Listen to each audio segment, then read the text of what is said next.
What up, gamers? It's me. All right, audio's working. Cool. How's it going, everyone? A joyous Wednesday to you all. I have a toothbrush for someone named Callie. You want to come here? All right, you got to give me a high five. Come on, give me 5. Big 5. You could do it. Good job. Welcome to a stream. I have not streamed in a while, and I figured today I would stream because this is my channel and I can do what I want. So, yeah, the news. I just finished a new course for my patrons. If you become a patron, I dropped a tutorial thing all about my mastering chain and how I master and all that kind of stuff. So that's new. My Collabs 61 is kind of starting to crap out on me, which I'm very sad about. I got a polyend play. That's pretty exciting. I bought a cello. I bought a cello a couple weeks ago. I have a really cool collaboration coming out with David Hillowitz, and Ben Jordan and I are going to be road tripping together. I'm going to be on the road with Ben Jordan for about 3 weeks for a really cool collab project. That's going to be super exciting. I will be at NAMM. So if you're going to be at NAMM, you could come say hi. I'll be at the UVI booth. I got a new lens. That's pretty exciting. This is a Cine lens, 85mm 1.4 Rokinon thing. It's pretty fucking badass. It looks amazing. I've filmed 4 videos in the last 5 days, which is pretty incredible. And I bought a bunch of new books. And I think that's about it. And my dog still has diarrhea randomly, so I think I have to take him back to the vet. Oh, and I'm wearing a colored t-shirt. Isn't that incredible? It's laundry day, so this may be the one and only time anyone sees me wearing a colored t-shirt. So, looks like people are here. So, hey, welcome. This is chat. That is you. Say hi, chat. Hello, chat. Joyous Wednesday to everybody. Welcome, welcome, welcome. Good to have you here. I haven't streamed in a long time, but I have some new theories on the YouTube algorithm, so I'm not really that afraid to stream now. And this is kind of a test. So yeah, stream stuff. Today, I want to work on a song. I've been working on an album in the background for a while now. And like last week, I wrote this song. I worked on it a couple days ago again. And there's just something about it that I don't know. There's something about it that's not right yet. And that was kind of what I wanted to do on this stream, was just kind of take a stab at it and just like hang out for a bit, because that's why I like streaming. So not really anything too serious and whatever. And no backseat producing or I'll throw you out. This is a glass of Larceny. It's a really good whiskey, and I guess let's go. Genuine question: how do I grow a mustache like yours? I think my advice, like if you want to grow like thick facial hair, you have to get it like really long and nasty just like one time. And if you let it grow to like homeless levels and then tame it back, that way it kind of grows back and fills in more and more. That's probably the best way to like thicken out facial hair, at least that I've found. Just get like real gross with it just one time and then trim it all back, and it should look pretty solid. I had no idea you stream. It's very, very rare. Travarsi, I think that's how you say that. Big fan of your content. Well, I'm a big fan of you. Thank you. Audio's good. Audio's good? Oh, okay. All right, yeah, so should we just get into it? I don't know if I missed any other questions so far. Not really. Okay, yeah, let's do it. I guess while we wait for people to arrive, I'm just gonna like play.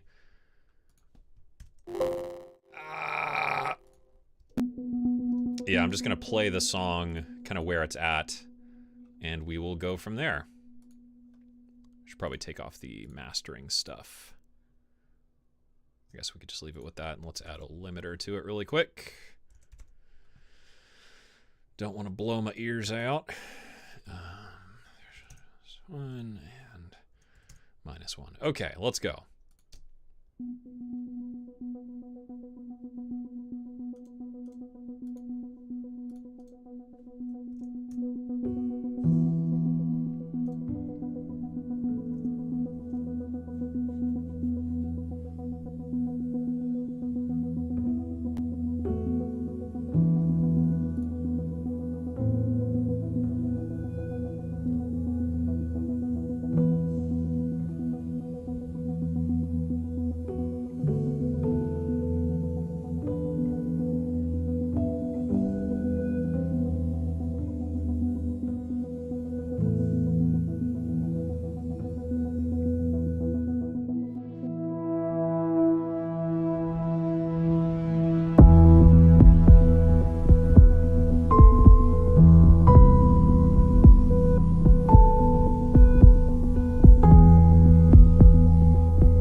Cool. So that's kind of where it's at. Yeah, the piano's like really out of time in this section. I was just like improvising a bunch, trying to figure out like what I wanted to do there.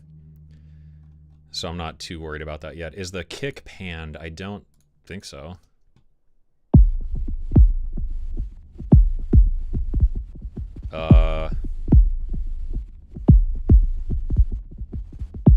It's a little bit stereo-ish, but it's not like panned. Hi, Callie. I love you, Pumpkin. You're a good girl. So, what was I doing here? I think this was out of the key of like E... fucking like E...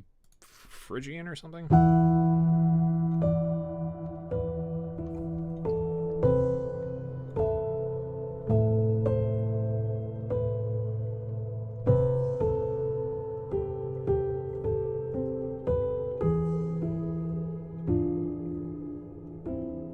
I don't really know what I was doing there. I don't like that the bass comes in here. Or maybe it should just be more like a minimal bass.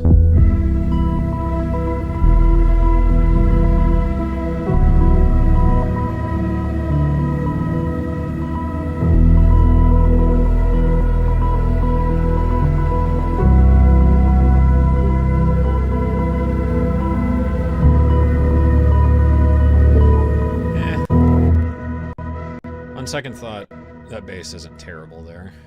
This section needs like redone though. This transition sucks, but that's like filler transition for right now.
Nicely. I feel like it needs some sort of like change up there.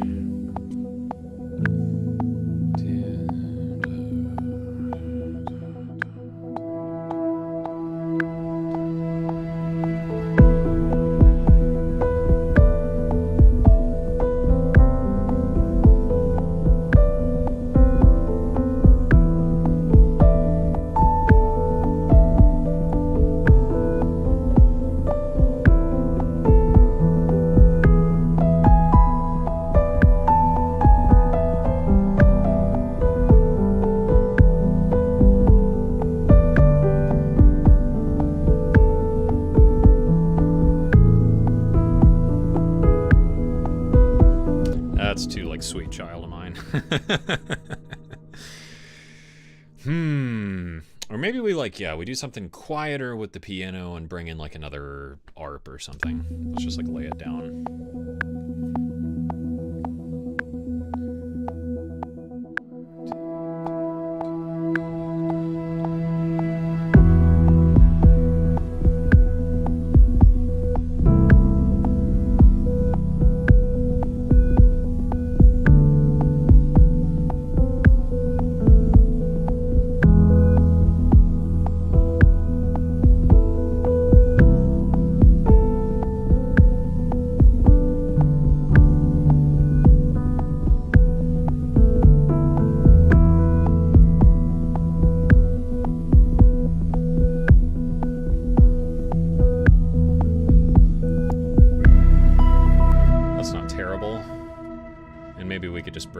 Second piano to do like some stuff, I guess. Ah, fuck. Reaper, god damn it. And yeah, okay, so maybe we could do that and then have like another piano. 1, 2, 3, 4, 1, 2,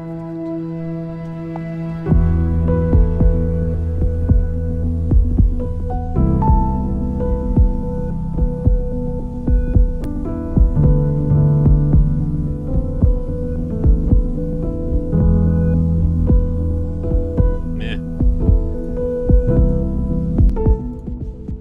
Let's try like another ARP, possibly.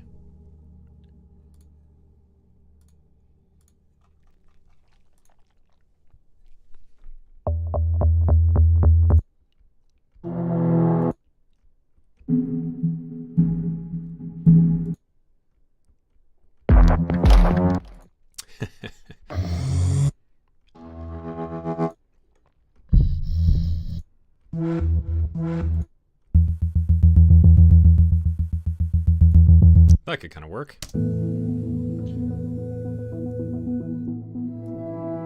Give that some delay.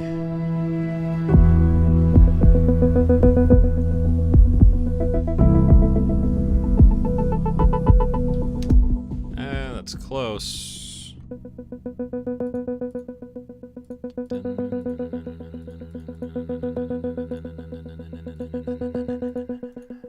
What do I want to change? I want to change the envelope.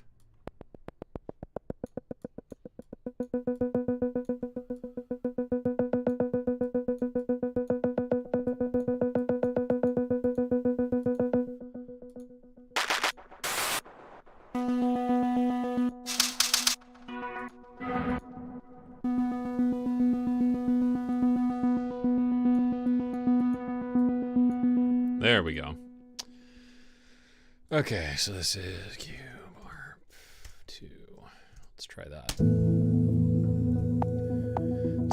3, 4. 1, 2, 3, 4.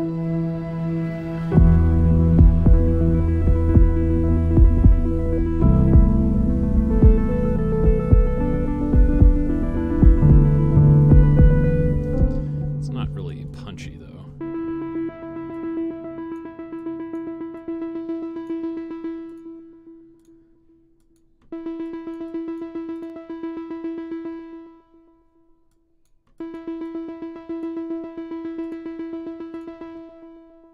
How about we change the rhythm and the velocity?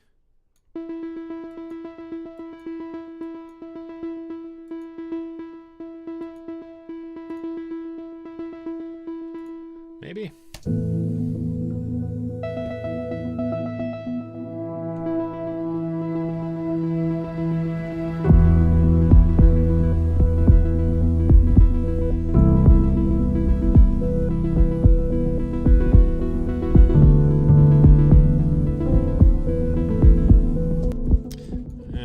What if we just copied this bass line that comes in? That could be kind of, shit. And that way it just kind of like sort of harmonizes. And just need to...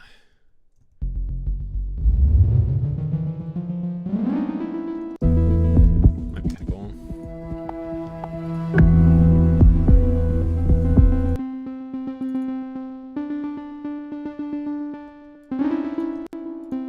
Except that starts on like a major.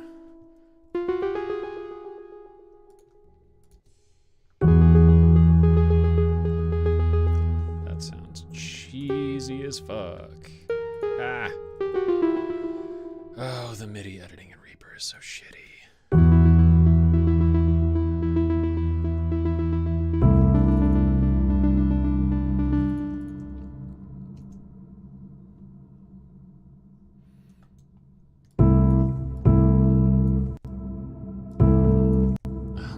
I hate the MIDI in Reaper.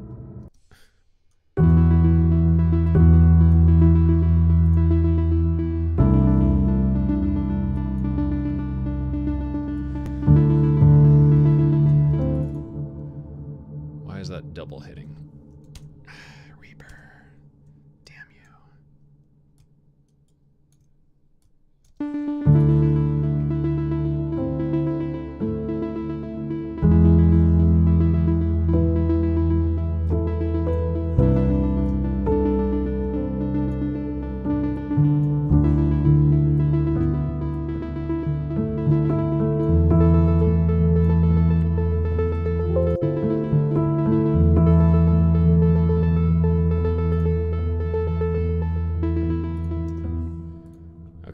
Does that work? Do we bring him the bass? Just to fill out the low end. 1, 2, 3,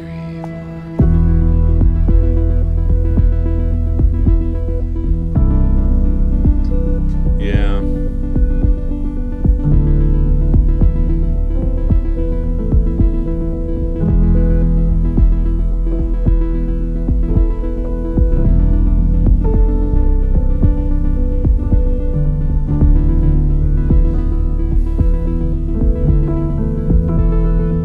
Yeah, something like that would work.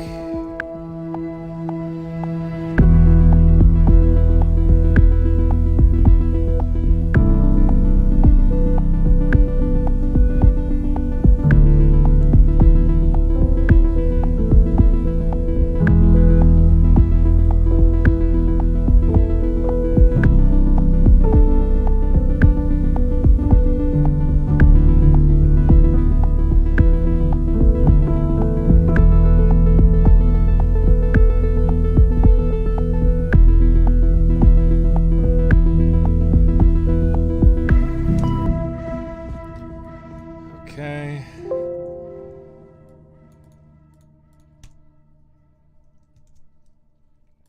Got it. Piano needs quantized. It's the only thing I don't like about these headphones is it sometimes makes it hard to play against things because you're like a couple milliseconds off, but I'm too lazy to plug in my other headphones right now. And who needs talent when you have quantizing? Am I right or am I right? Goddamn kids and their Midi rolls. When I was your age, I had to Midi uphill both ways. Okay. So, that's sounding better. Is there maybe like an interesting...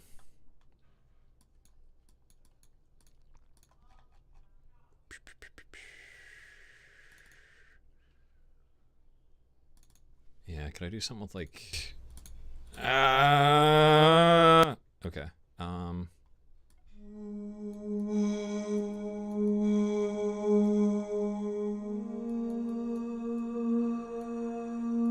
Yeah, it might be kind of cool to have some vocals.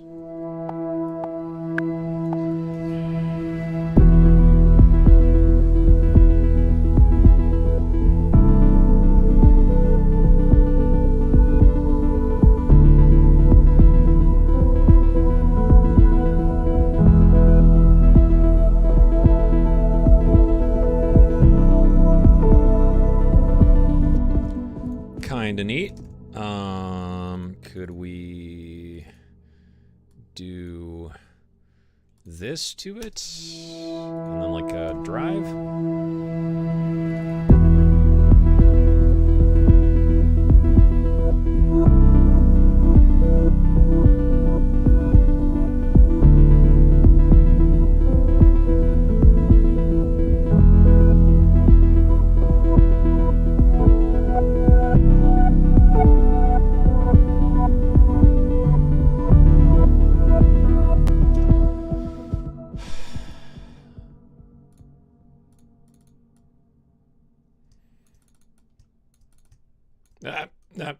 Piss. How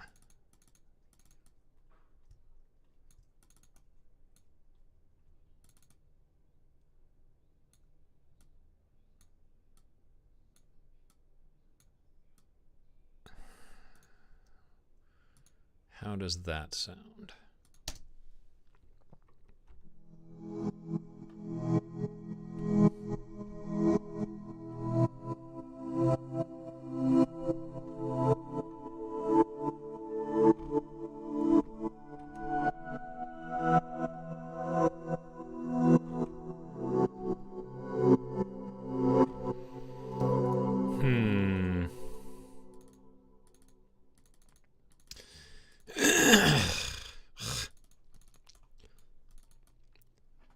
Sorry, I'm like fucking old man coughing. I'm still like getting over whatever the hell my wife gave me.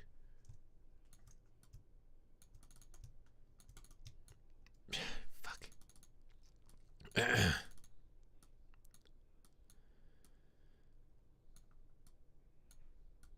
That be better, like a with like some delay.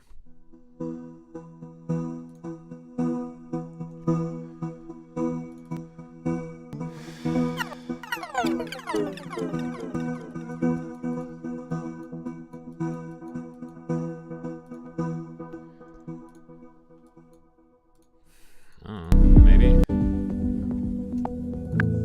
vocal. 1, 2, 3, 4, 1, 2, ready, go.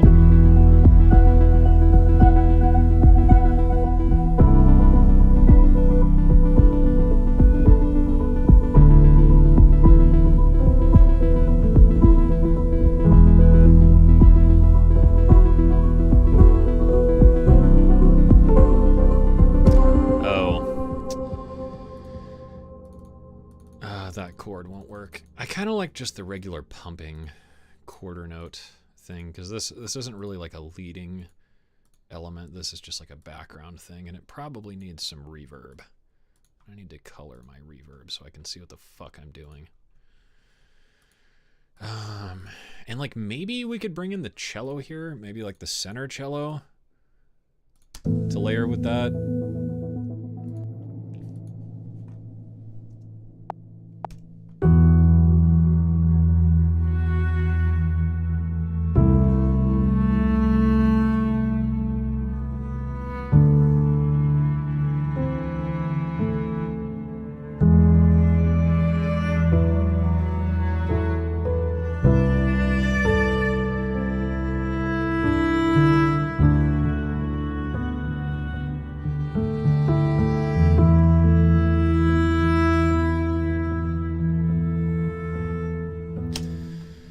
Yeah, and maybe harmonize in the second half.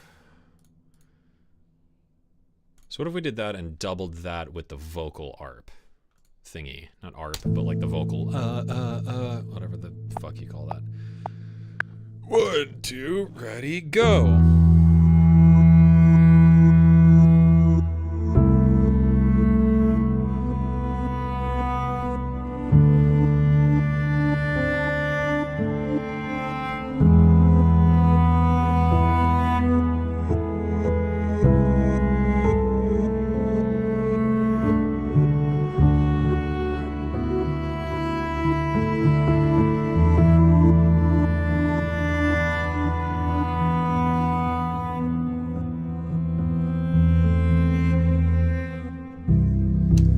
That could work, except that's too fast, so let's do half notes on that. So let's just try and knock out the vocal line first, because I think that needs to be more melodically subtle, where that's going to like act as the harmony layer against the cello to some degree. So let's do that. Shut up, stomach. I fed you, bitch.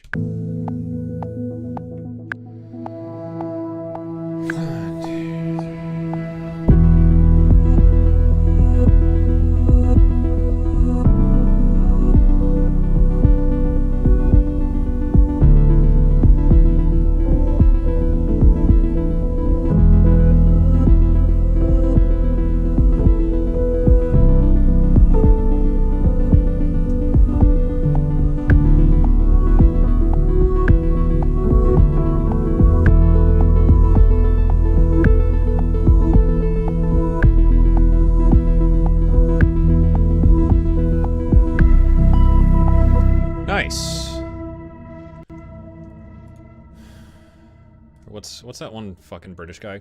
Nice. Fucking imperialist trash. Healthcare and tea.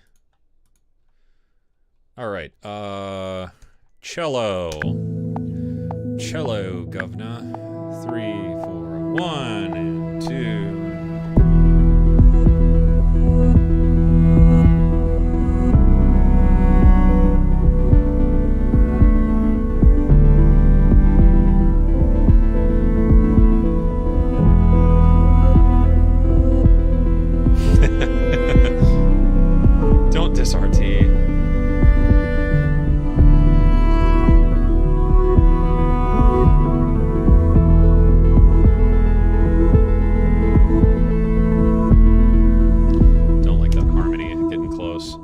Thank you, Operculum Audio. Going to NAMM? I will be at NAMM.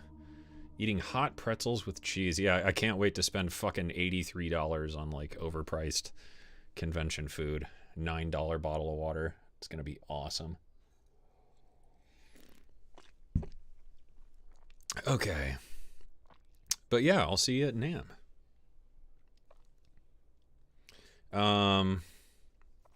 Man. Why does Cam Streams always have random Windows noises? There's no way for me to mute the Windows noises through OBS. I have to feed it directly through the ACO driver, and the ACO driver also picks up the Windows, like, and I can't. I guess I could shut off the Windows sounds, but I'm also lazy and not very good at streaming, so that. Yeah, so let's listen to these in isolation. That's going to help me, I think, a bit. And then the ARP was part of the harmony, right?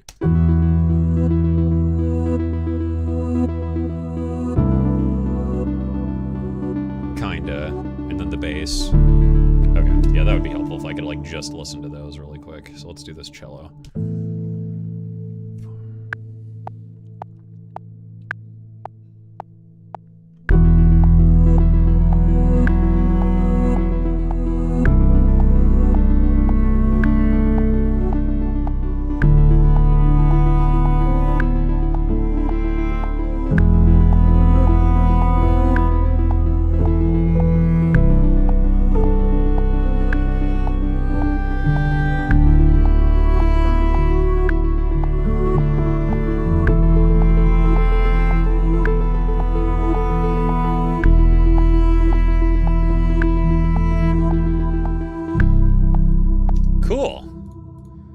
Sounds pretty chummy. The cello, that is the Labs fucking cello moods, because I don't have any other really good cello libraries.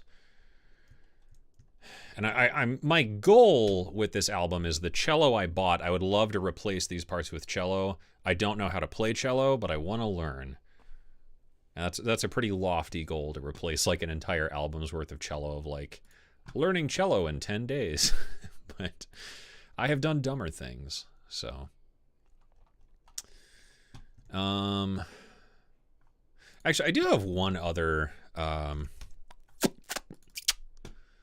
library with some cellos in it. The Berlin Consordino Strings, I think is how you say that.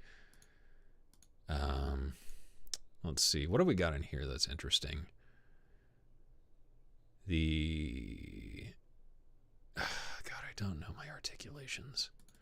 Sustained soft is probably what I'm looking for.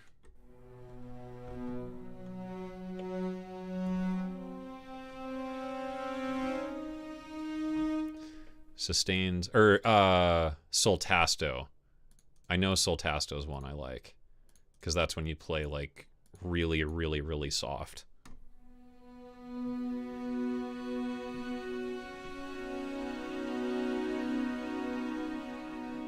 It's actually pretty nice. What if we played some chords under that? 1, 2, 3, 4. 1, 2, 3.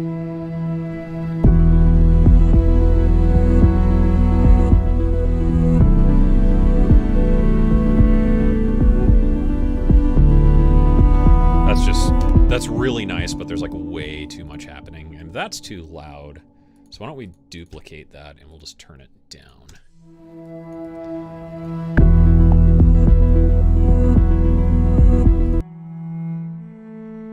And maybe not as much reverb on this one, so it's a little bit more.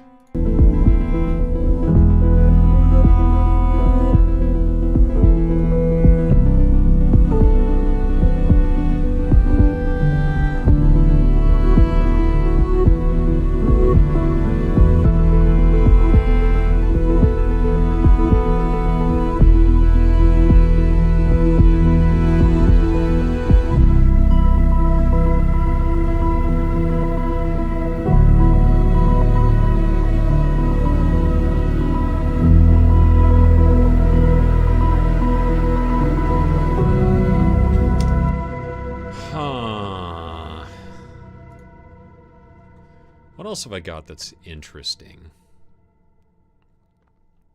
I love the Talon library. Love, love, love this library. Maybe there's something cool in there. The sustain soft.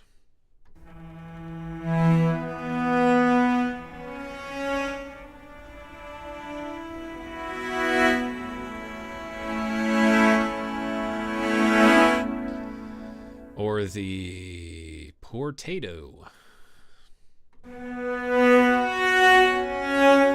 That's nicer. Let's shave off the attack.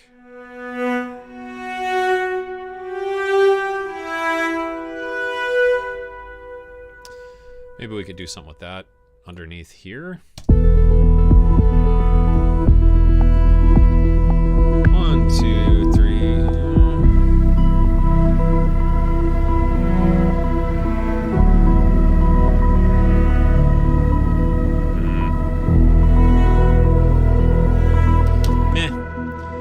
I think we're just adding shit for the sake of adding shit. We're not really doing anything. One library that may be interesting, just for some more texture, is Volitions by Venus Theory. There's one sound in here I use like all the time. I think it's the back bow. And if we just tune that down like an octave, we could get kind of a nice subtle droney thingy. And got it.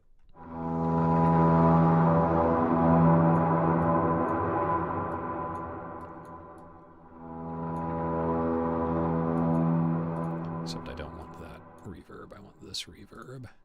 And only a little bit of delay. How about that?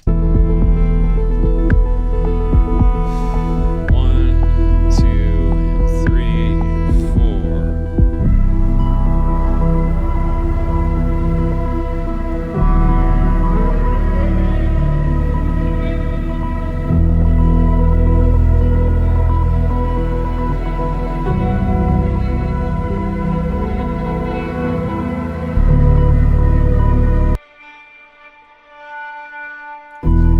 That's kind of cool. So that's a viola, and what if we doubled that and gave it to the next person? What's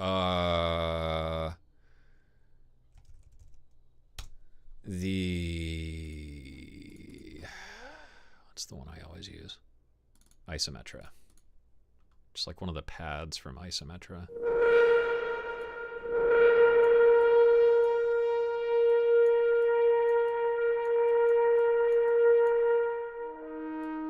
Because these have lots of nice like texture and shit.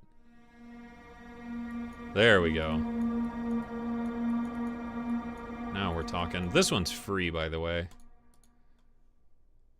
So if we layer those together.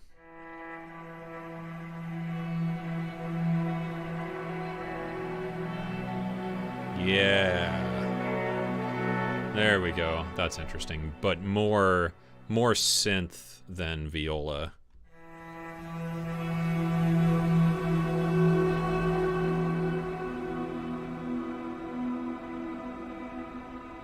Do I have permission to sample that scream? Fucking go for it. Venusscream.wav. I was watching someone the other day and they pronounced wave wav, and I was just like fucking dying. I think they were British. It's probably the T. Okay, so let's lay this down and maybe do some questions just so I can have kind of a brain break. I know someone was asking about the kick drum, so we can take a look at that in just a second. So what do I want to do here? I want just like some texture.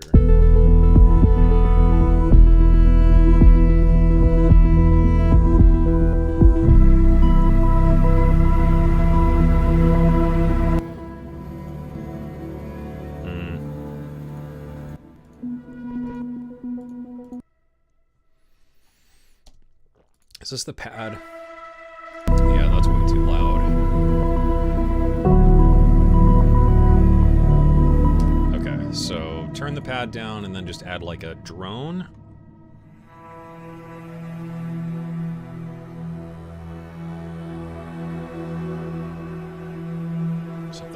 that, I think.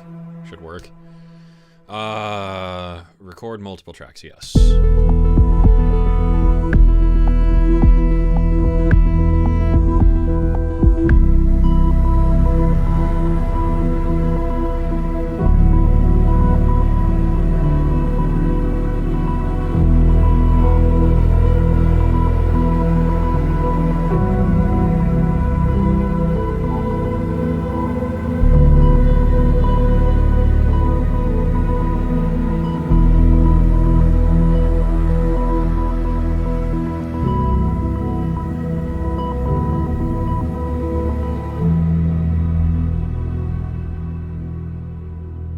Boom. Yeah. We did it. We did it. We did it. Yeah. We did it. I don't know the rest of that song. So what if we just like kind of pan that out a little bit? And this thing has too much low end for sure, but it needs to be more mid-rangey,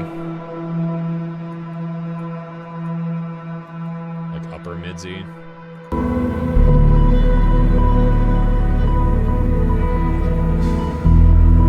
There we go. That's nice and wide.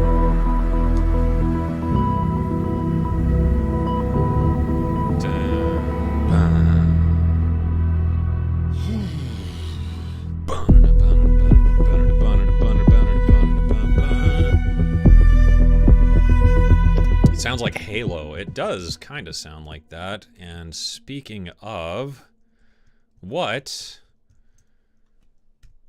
happens if we add a choir thingy? I've been doing a lot of that lately, and I don't know why. I guess we would need soprano. Soprano morphing vowels. Probably would be the right register, yeah. Give that some reverb.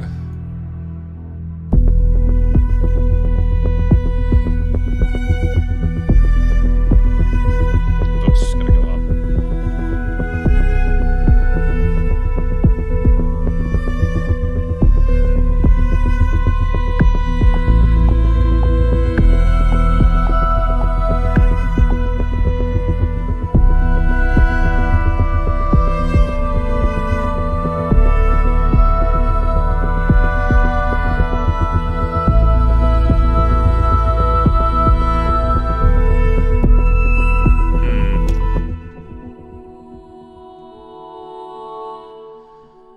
I like the idea. What if we distort after the reverb?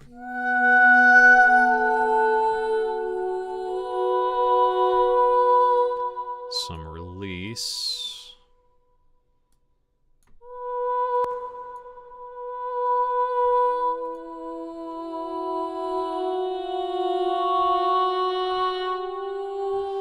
Possibly. 2, 3, 4.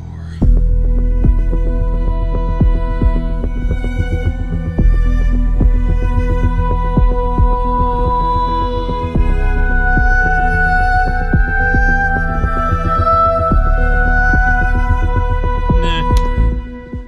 I think that's too much. Is there something else? Tom Holkenborg, percussion. What do you got? I don't really need like percussion though. It's not really what I'm after. The Shamanic Ritual Ensemble.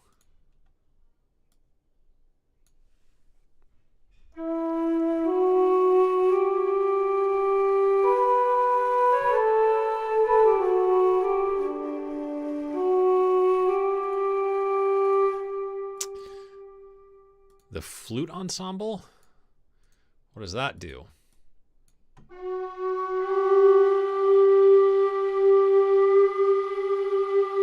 And that's got like that weird pitchy stuff happening. Nope. How about a high flute? Might be just kind of a fun texture to add.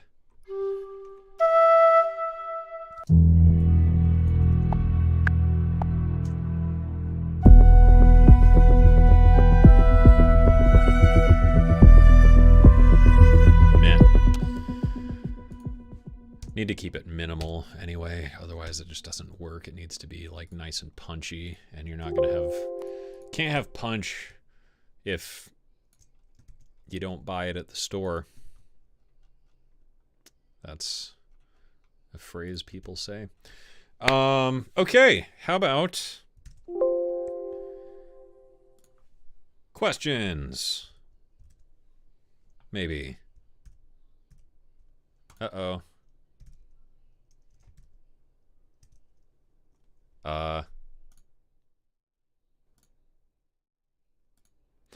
Don't know why that's not working.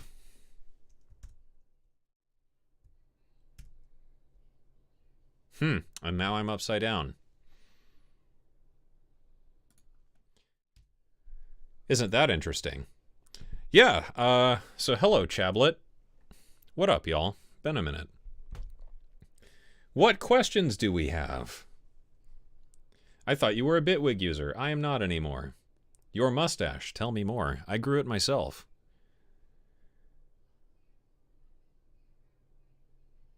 Have you ever got a placement on a BBC TV show? No, I've never worked with BBC. I know a couple of my libraries have been featured on BBC stuff, though. I think that Arafine one, and I know the Volitions one has, and I know a couple others have been on like HBO and stuff, which is kind of cool. Like people that wrote music for shows on those networks. But yeah, never scored for BBC. That would be cool though. Will you be doing a video on Atmos? No, because I don't care. And I don't understand it. Yeah, and like, you know, how do I do a video on Atmos? Like, here's a video on Atmos, but it's presented in stereo on YouTube, and also I can't record any of it. And also I don't have this set up at home, so none of this information is relevant to me. And you probably don't have this set up either, so it's probably not relevant to you. So that would just be a video of like, here's a bunch of information that's not relevant to 99% of people.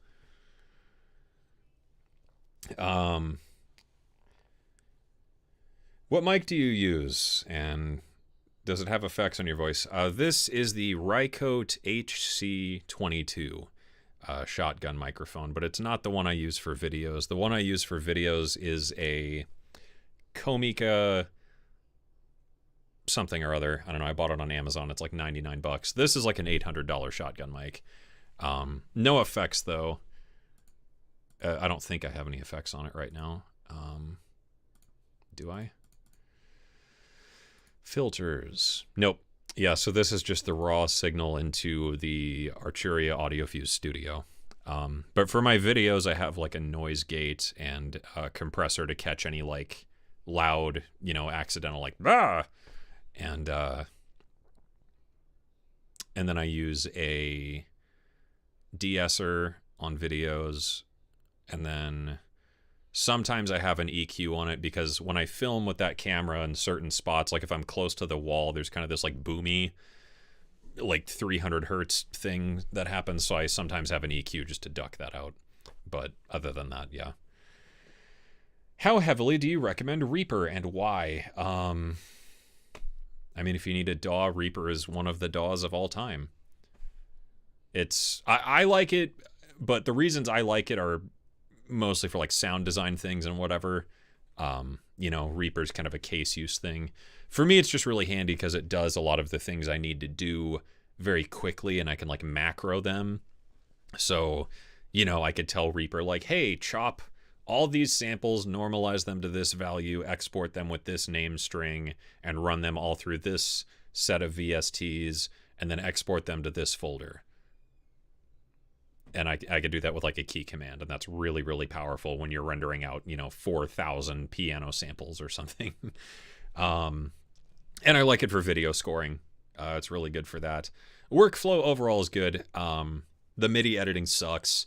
Some of the workflow things in Reaper just make no fucking sense to me. I had an issue the other day. I was doing a very major client project, like a 5-figure client project, and Reaper corrupted this session and I totally lost it. And Reaper doesn't save more than one backup by default, and I didn't know that. So the backup file was corrupted and the main file was corrupted, so I was fucked and had to like redo the whole session. It was a nightmare. And there's other behaviors in Reaper that are just fucking stupid, but I don't know. I mean, maybe they'll change stuff in the future. I've thought about trying to send them like some feedback, but like, I don't know, some of the things I have feedback about, it's probably more like power user stuff that like most people wouldn't notice or care. So, but yeah, I mean, it reminds me a lot of Cubase, and Cubase is where I started, and I still prefer mixing in Cubase. I don't know why. I think it's just because I used Cubase for so fucking long. It doesn't have many of like the creative options of something like Bitwig or whatever, and it doesn't have like, you know, Max like Ableton does or whatever, but it's just a workhorse of a DAW, and I really like it. It's light, it's efficient, it's, you know, it's really customizable. Like Reaper can do pretty much anything you want it to, which is really nice for someone in my case where I have like very specific needs from a DAW.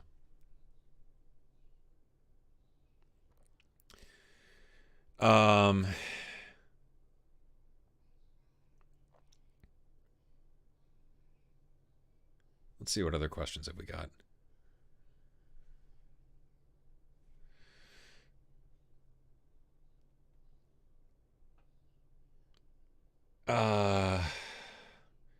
What's your best advice after registering with a PRO such as BMI or ASCAP? Put music out? I'm not totally sure what the question is there. Make sure they send you your check? Question mark.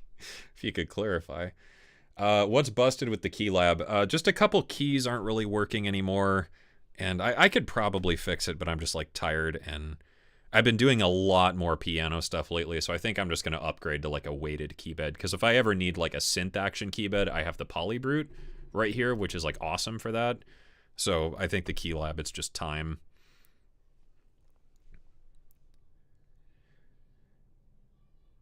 Music sounds very similar to a recent BBC crime drama. Yeah, if you remember the name of it, let me know. I'm always interested in like soundtracks and stuff.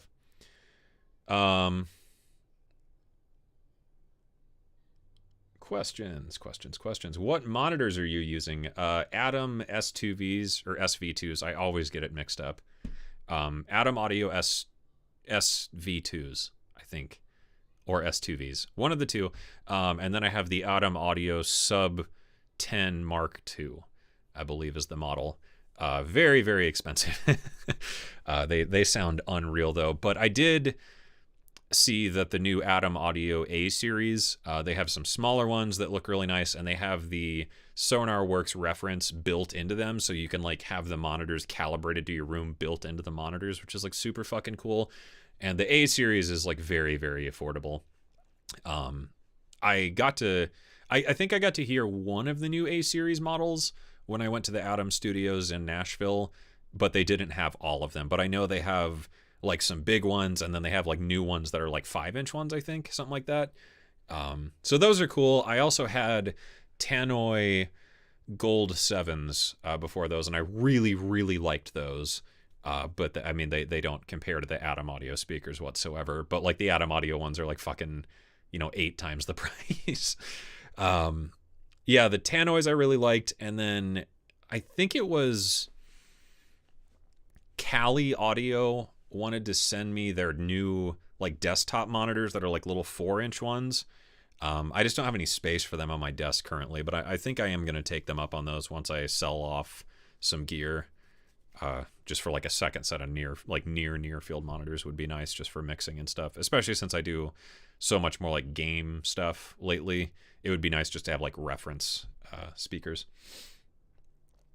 Show me your plugin collection. It's a lot. Is Reaper hard to learn compared to other DAWs? Actually, I take that back. It's not as many plugins as I used to have. I uninstalled a ton of them. Reaper hard to learn? Not really. Some of the macros and stuff are annoying, but you can customize the key commands. So like Getting Reaper set up to work for you sucks, but once you have it like that, it's super easy. I would say it's comparable to like any other DAW.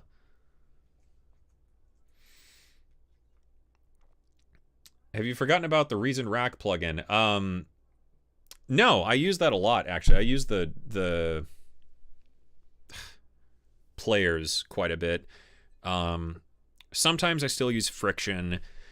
A lot of the sound generators in Reason I don't use a ton. The only synths from Reason I really use are Europa and Grain sometimes, but lately I just use Pigments for granular stuff. Grain just has some interesting sounds it can do. And yeah, that's pretty much all I use it for lately. Mostly just use it for the players because Reason's like player sequencer devices are awesome. I just haven't really done anything with it on a stream that I've like needed it for, but the background music to like several of my upcoming videos was made with the Reason Rack just running hardware.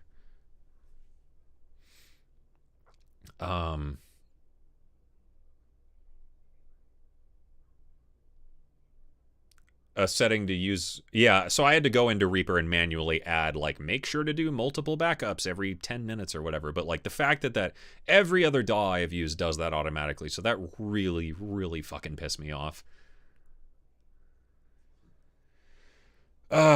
Did you switch because of Reaper advantages, sound designer? Yeah, mostly switched to Reaper for like sound design stuff just because that's the majority of what I do, and then there was all the Bitwig bullshit last year and I'm fucking done with it. And I'm done talking about that. How many DAWs did you ever use? I started on Mixcraft and Audacity, but Audacity's not really a DAW. After that, I did FL for a little bit, but I wasn't very good at it. I'm still not very good at it. Yeah, Mixcraft, Audacity, FL Studio, Cubase, a little bit of Ableton, but didn't like it. Used Ableton Live, though, for the bands I was in to run backing tracks and stuff. Stuck with Cubase. Tried Reaper at one point.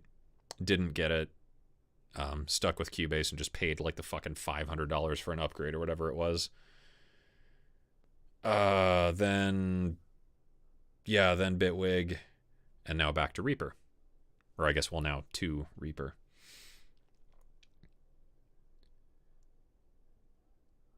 Asking about Atmos, just trying to get someone's take on Apple, expecting it to make it a requirement. I haven't heard anything about that. I honestly don't pay any attention to Atmos stuff just because, like, I don't fucking care. And I not once in like a client gig has that come up, but like if that ever starts coming up in client work, then I would probably pay more attention to it. But for now, like, you know, doesn't bother me, don't care. Questions. Ever be interested in critiquing something created using HookPad and the DAW version? I don't know, maybe I'll do another feedback stream at some point. Your sound design is superb. Thank you. I'm thinking of going pro. Thank you though. Delta Gloom just got here. Hi from France. Bonjour. I'm coming to France. I will be in Paris in this year at some point.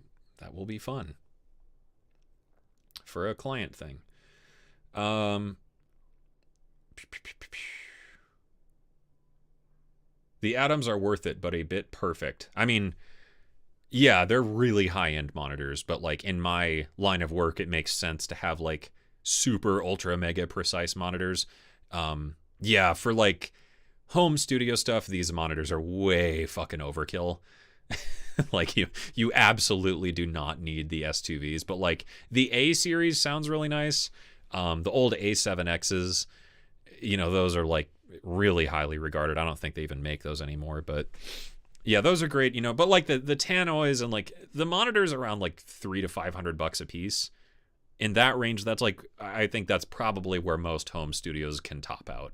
You're not going to hear much of a difference after that without like a really good sounding room and a reason to need like that level of audio precision. New to FL Studio. Yeah, I don't use it all that much. I've been using it for the Z game editor. The visualizer is really fun, and I use it for sound design sometimes, like with Patcher. Patcher is probably my favorite feature, just being able to do stuff with Harmor and like other plugins and do all sorts of crazy shit. But I don't use FL as a DAW. I'm just too dumb. I do not understand it. As a sound design tool, though, it fucking slaps. I will say that. Aquatic Borealis. Howdy. Okay. Greetings from Sweden. Takahashi Jones. What up? I don't know how to say hello in Swedish. I can do a Swedish chef impression, and that's about it. Questions.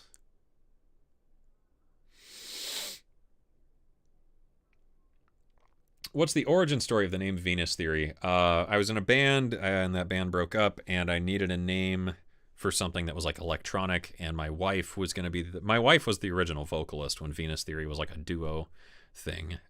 So it kind of came from like men are from Mars, women are from Venus, and it also came from this video I watched when I was a kid of like some kind of weird, fourth dimension conspiracy, man, of like Mars is the Earth after like a nuclear apocalypse, and Venus was like the Earth right after it was formed in the early stages of the galaxy and whatever. So Venus Theory. Not really too much more to it than that. How long does it take you to make a commercial sample pack? I don't really work on that many sample packs anymore, just because the pay is so shitty, and I don't know, it's just not like all that enjoyable. Every once in a while I work on sample packs, but not as much anymore. I would say for like a semi-major commercial release, it's a solid month worth of work at least. For big projects, major packs that are like included with a DAW or something like that, those could be months. Some packs though, like I've done some like lo-fi packs where it's like I'll crap it out in 4 days just because it's like easy stuff. But yeah, it's highly dependent on the thing. It's like sample libraries. I mostly work on sample libraries these days, especially the decent sampler ones. And just like presets for stuff. I do a lot more preset work now than sample packs because, yeah, sample packs just aren't worth my time, frankly. And like if I'm making a sample pack, I would rather make my own sample pack and give it to like patrons or something rather than have to make like Dubstep Annihilation Kick Drums, Volume 804, Vomit Step. Like, I've made that pack 100 times, and if I have to do that again, I'm going to kill someone. But yeah, sample libraries can take ages. Like some of the sample instruments I've done have taken months and months just to do all the recording and editing and chopping and looping and stuff. Luis Hernandez, mental health focused videos and your Motions and Echoes album was great inspiration. Bad stuff and feelings into great things. Well, hey, glad to hear it. Yeah, this album is like sort of a sidequel to that, I guess. What does the brown thing do on that keyboard in the background? I assume you're talking about this. This is a 3-dimensional controller, so it's like an XY pad, and then it's like a Z pressure pad. So this is like a fancy combination of like a mod wheel pitch bend / aftertouch control, but it's freely assignable within the mod matrix of the Polybrute, so you can make this do whatever you want. It's really, really neat. It's called the Morphe pad. If you go to Arturia's YouTube channel, there's like a full video about just this. It's really, really cool. Can you make tutorials on sound designing vocals into cool sounds? I cannot, but I will be making tutorials for patrons going forward. Making tutorials for YouTube is just dead. It is not worth my time anymore. And sound design, actually, I ran the numbers over the last like year and a half, and sound design tutorials is literally the worst thing I can post on the channel. And, it's not worth it for me to make a video that takes me 5 days to make for it to get like 4,000 views. And as well, there's so many other channels out there that teach that stuff that it's like, why do I need to make that video too? It's going to be the same shit. And I'm not, I don't know, particularly interesting with that kind of stuff. So I don't think it's worth my time. But I will be making more tutorials for like patrons and stuff that are going to dive more into certain things. But yeah, I'm kind of done doing sound design tutorials. It's not a good thing to do. It doesn't work anymore. And like I've made sound design tutorials for like 5 years. I just don't have that much more to say about it that, you know, is not going to be so hyper niche, if that's understandable. Because like, you know, in your case, right, sound designing with vocals. Okay, so, you know, think about this. There's all of YouTube, and out of all of YouTube, only so many people care about music. And out of all those people, only so many care about making music. And out of those people, only so many care about making music that uses vocals.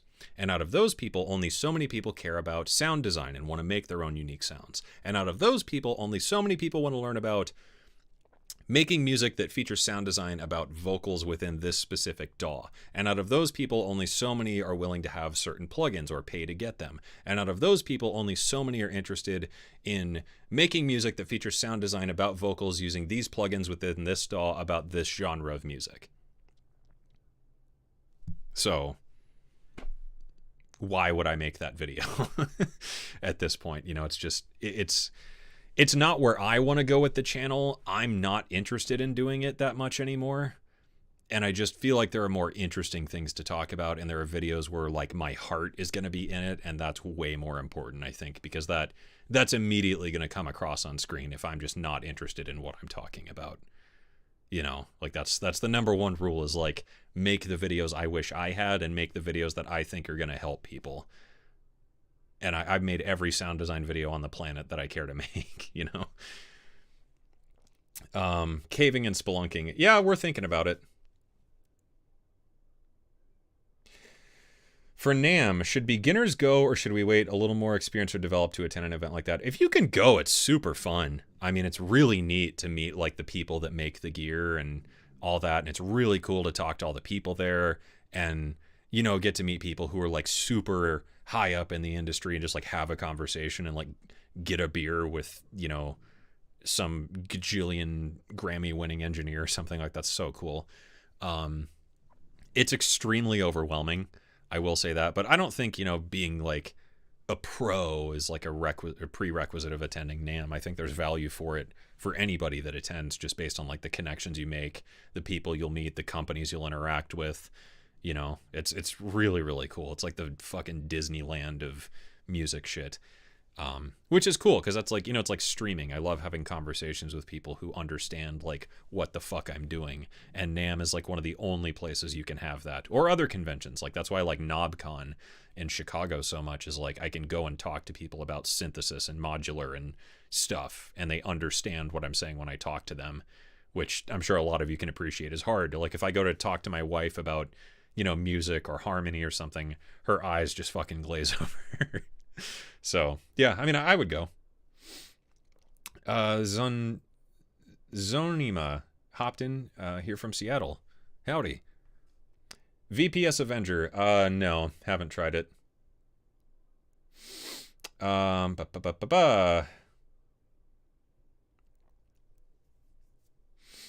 Possible to buy Europa to use in other DAWs? No, you have to buy the Reason Rack plugin. Jody Martinez, appreciate your videos. Super authentic. Thank you. That's the goal. What gear are you going to sell? The Novation Peak, the Modal Cobalt and Modal Argon. I'm going to give away the Cobalt 5S, I think. Trying to debate the Arturia Mini Freak or not. I love the Mini Freak so much, but I love the Micro Freak too. So I was going to sell one or the other. Some MIDI controllers, and then the Donner B1, Novation Launchpad Pro, and then like some other stuff. I don't even remember. It was just shit that was like sitting in my attic that like companies had sent me, and like I don't care about it. Mess with Ableton. My main DAW has been but Reason is my main DAW.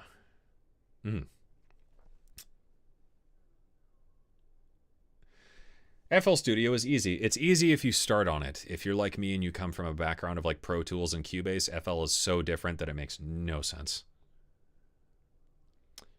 What made you leave Cubase? From Finland, that's far away. I don't know. Just the workflow in Cubase has gotten too clunky and slow. and convoluted and dumb, and the routing in Cubase is such a pain in the ass. I would go back to it if they would like fix it, but yeah, until then, I don't think I'll be using Cubase much in the future, just personally. Do you have a favorite artist? You know, Triphonic, Ben Frost. I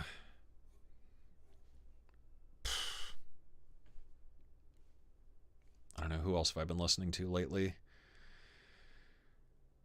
Otto Totland, like Otto Totland. Joop Beving, I think that's how you say his name. Love his stuff. Whoever did the Battlefield 4 soundtrack, I've been listening to that a ton. Yeah, and then, you know, like Soundgarden and Mastodon and fucking Mudvayne, Meshuggah, you know, whatever. A lot of stuff. Sturgill Simpson, listen a lot to his stuff lately. Civil Wars, I love the Civil Wars. Except they broke up, so they're kind of done, but whatever. Yeah, I don't know. I don't really know that I have like a favorite, but yeah, like Ben Frost and Triphonic are probably two of my like top ones, and Buckethead. I love Buckethead.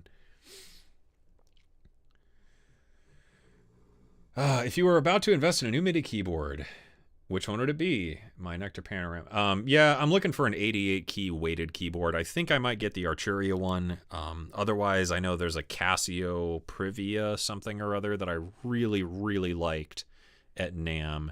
And then some people have been suggesting the Studio Logic Sledge, and someone suggested the Roland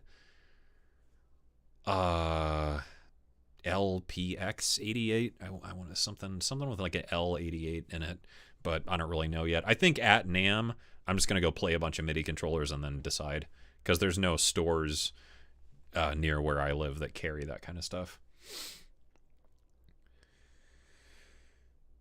Example tutorial of subfrost.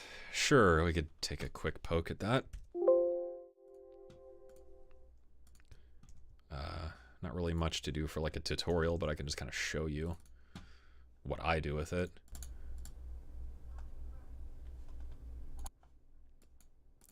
Okay, subfrost is this. Let's just get like the bow textures. So this is the ADSR. So if we just do this, this is going to just be the raw sound. Whoops, I gotta go down an octave.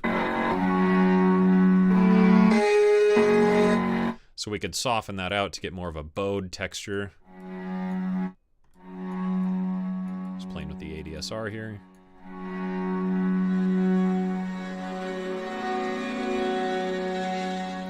This ups the sub level. Add some low end. This is the filter. So filter cutoff and resonance. That should respond to the mod wheel. Yep. So I kind of use that as like a dynamic slider.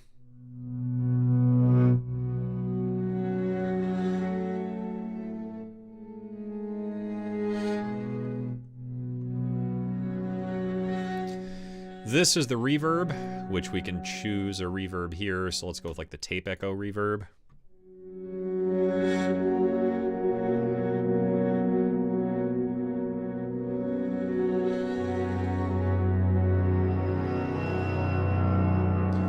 This is a chorus. I need to fix that, actually. Those graphics are fucked up. Whoops. Just adds like some stereo width. This is the amp IR, so you can use this to change like the tone. This just adds an impulse response of like an amplifier, old cassette recorder.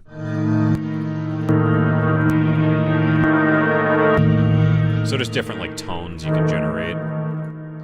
So we could do something like this. Maybe go for like the cassette IR.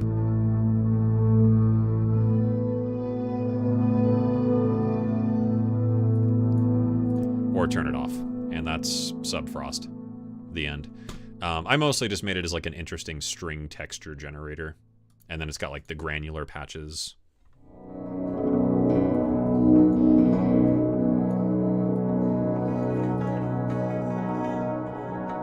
the harmonic plucks.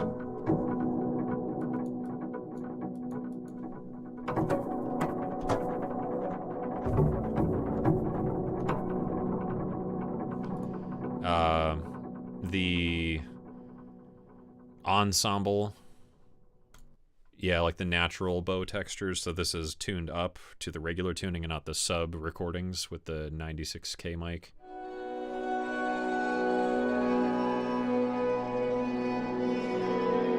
So, you know, just like Icelandic-y, paddy stuff. Subfrost. Any advice to post-rock compositions? You don't need as much reverb as you think you do. Bus compression is everything on drums, and a master bus compressor really makes things explode nicely. And watch the low end. Always high pass your reverbs, and always try to shave off the reverb around like 6K, just like a gentle shelf or like a gentle low pass. It clears up so much of like the that like happens in mixes.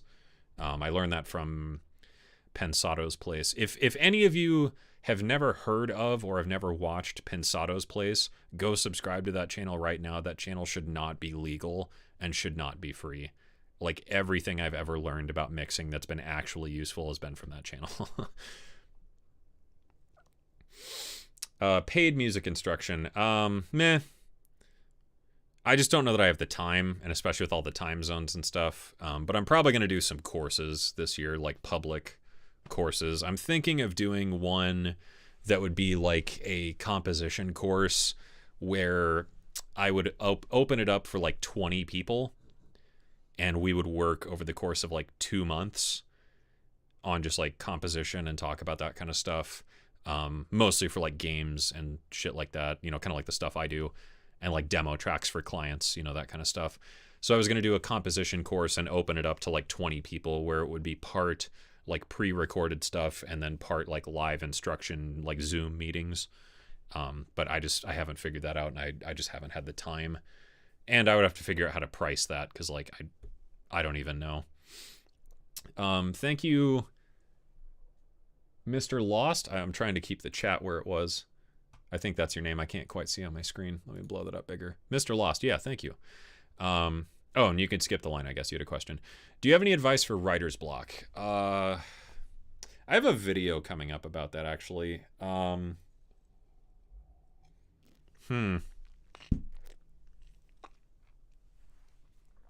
I think, like, the thing that always helps me when I'm just completely stuck is just like write a track in a day and just give yourself that. Like, even if you don't have a whole day, you know, like let's say you get done with work, or like it's a weekend, right? It's Saturday, you got to mow the lawn, you got to tell your kids to shut the fuck up, you know, whatever. And it's 2 o'clock. So you've got until 10 o'clock before you have to go to bed. So from 2 to 10, just go and make a track as fast as you can. I think it really unsticks you from just like the assumptions you walk into a session with of like, oh, I'm blocked up. Oh, everything I write sucks lately. Just like pick a theme or pick something and go with it. Like, okay, let's pretend that, you know, like let's say you have Omnisphere, okay? Or just some plugin, doesn't matter. Let's say you have Omnisphere and your writer's blocked. Just say, okay, Spectrasonics hired me to write a 2-minute song using Omnisphere. Go. Or, you know, open up like a scene of a show or a trailer. You know, all right, I have a 3-minute thing I need to write an underbed to. Go. Or, you know, just give yourself like a dumb challenge. Like, okay, I can make a track, but I can only make it using 6 tracks. Something like that. Just give yourself some weird arbitrary restriction and force yourself to work through it. And that's going to be the fastest way to get like inspired to get back in and do something. As well, I always find it helpful to open up like those like MIDI videos where you can like play along with something. Some of those are nice because sometimes you'll like play something and you're like, oh, that's an interesting, you know, melodic phrase. And then you could take that and like build a song around it. Yeah, that's always worked for me, is just a track in a day. It makes you just tell yourself to shut the fuck up and quit being a little boo-boo bitch and just make something. And it doesn't have to be good. You don't have to care. Just go. And yeah, the more restrictions you add, I think the better, because it makes you make decisions, and it really makes you analyze your process and understand that, like, wow, I'm just bringing way too much baggage to the table that literally doesn't matter, and no one will care. So yeah, that's always my, whenever I'm stuck, a track in a day, as fast as I can, go. Yeah, that's always my go-to.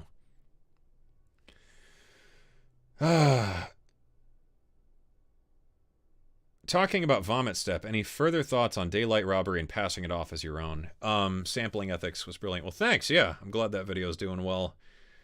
I mean,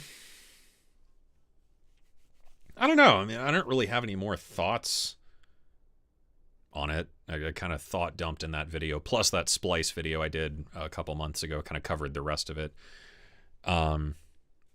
Yeah, I mean, and that video really wasn't about like not low. That video was more about sampling and just like the fuckery that is sample packs and stuff these days.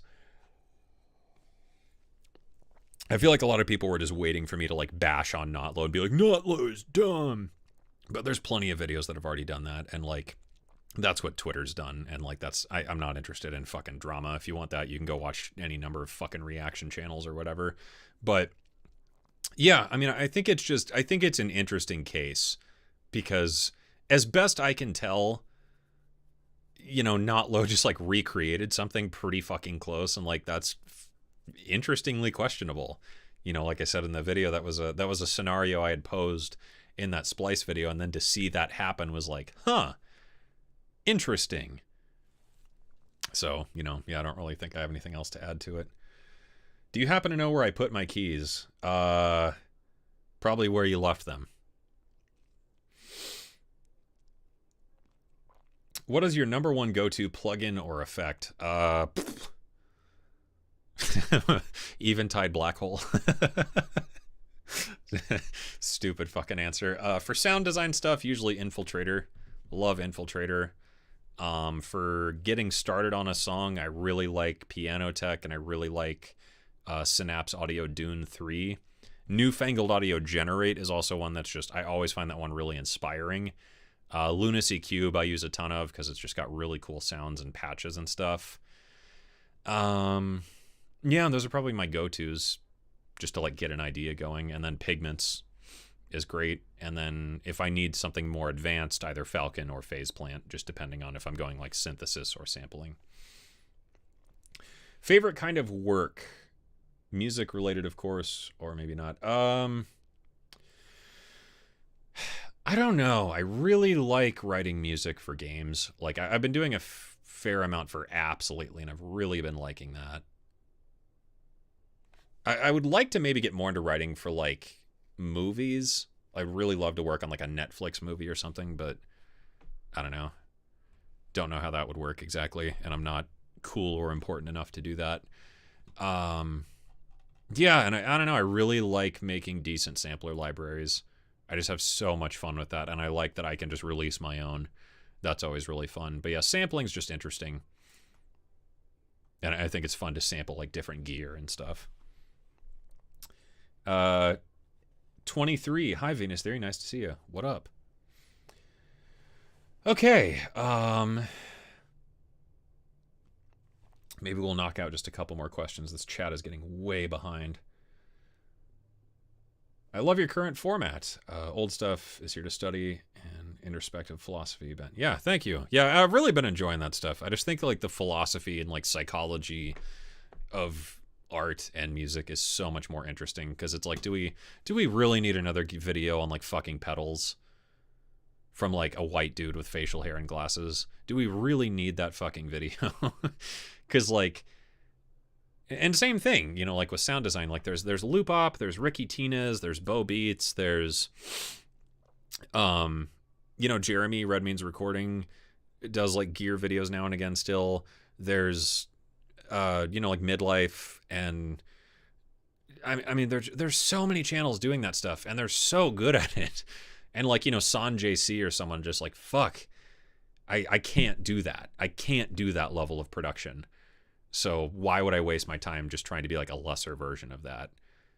you know, and like, and it's great because like the fact that those people exist, you know, and like Rachel Collier and Sarah Bell Reed and whoever, like they do the gear videos and stuff, and it's awesome because then it's like, okay, so I don't have to do that now. And it's nice because like I don't like working with companies on that anymore. It's gotten way too slimy and way too creepy and greedy. So it's nice to be able to be like, okay, if I could make any video, what would I want to make? And it's really nice that like just the amount of like positive reception and the amount of comments I've gotten where like this video had a genuine impact on my life. Why would I go back to doing, you know, this is a synth with a low pass filter? Because it doesn't seem useful and it's not interesting and it's not fun, you know? So yeah, really glad to hear that. Okay.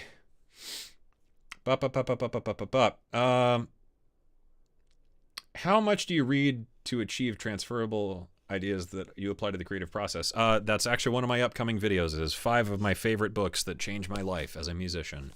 So look forward to that one. Yeah, reading, I try to read a lot. I don't have a ton of time, but I'm trying to read more. And I'm trying to get back to having like a 4-day work week, and I'm trying to have like evenings off again so I can, you know, read and play games and write fucking music and stuff. Okay. What's your thoughts on making music while having damaged hearing? That's interesting. Maybe just have someone to check with. I know Andrew Wong is like partially deaf, if I remember right, or he's deaf in one ear now. Something. I don't really remember what happened, but yeah, you know, I don't see why you wouldn't, but maybe just make use of, you know, spectral analysis tools and things like that just to visually check your mixes. And then, yeah, I would just have like a trusted friend to be like, yo, does this sound good?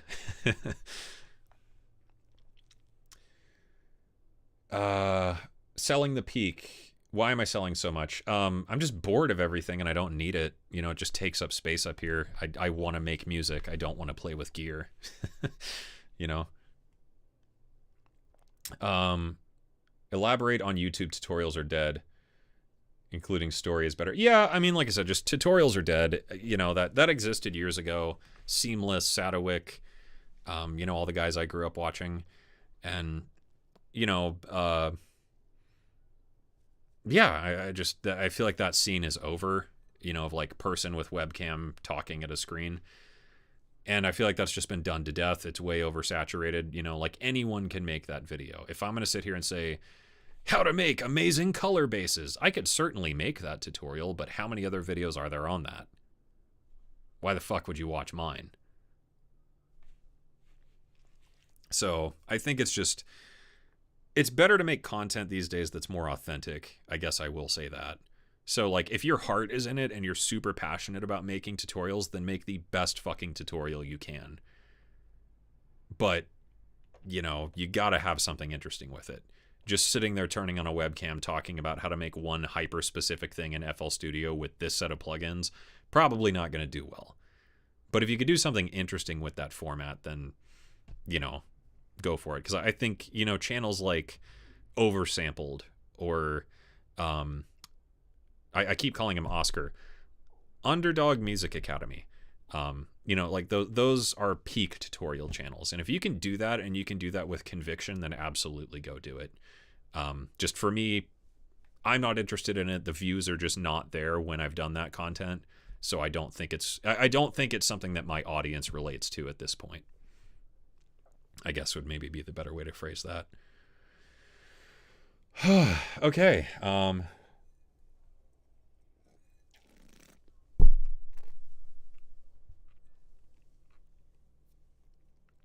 Did you like the Donner B1? Yeah, it's okay. I just have the Roland, or not Roland, the Behringer TD3, and I just like that one better.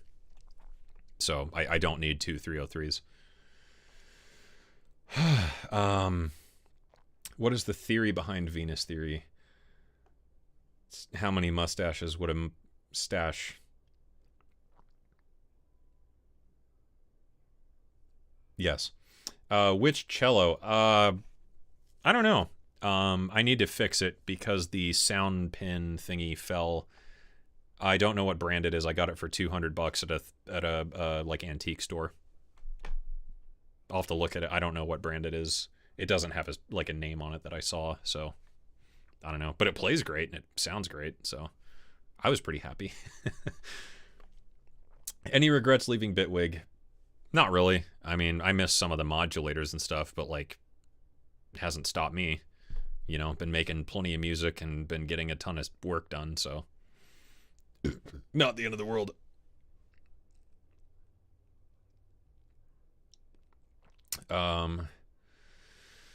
Okay. What instruments do you play? Guitar, bass, drums, harmonica, piano. Pretty much anything with strings. You know, I could play banjo and mandolin. I can fumble around, but my hands are like too big for mandolin. A little bit of viola. I've gotten a little bit better at that. You know, the dulcimer, shit like that. Yeah, pretty much anything with strings I can figure out. And then, yeah, just like drums, piano, harmonica. Can't sing worth a shit, so that's pretty much it. What channel again? I think you're talking about Pensato's place. Abbey Road reverb technique. Any use? Not that I can think of. Okay, if you had the option to choose between first shift or second shift to work, what would be more compatible with a budding music production career? I don't know. I mean, that's just when do you work best. I'm like a night person, so, you know, I prefer to work in the morning and then just work all night. But lately I've kind of shifted where I prefer to do technical work at night and I do creative work like in the morning. So like I'll edit videos at like 2 in the morning, but like if I'm writing music, I really like to just get up and get in here and just like, you know, set down some coffee and just go like first thing in the morning when I'm kind of just like fresh and not pissed off at the world. Mr. Lost couldn't send any more money. Hey, no worries at all, man. I appreciate it. Okay, is there any other questions?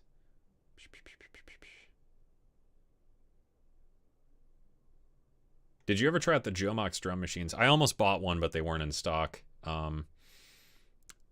For drum machines now, I actually have the Roland SH4D. I'm selling my Roland TR8S. I like the SH4D better.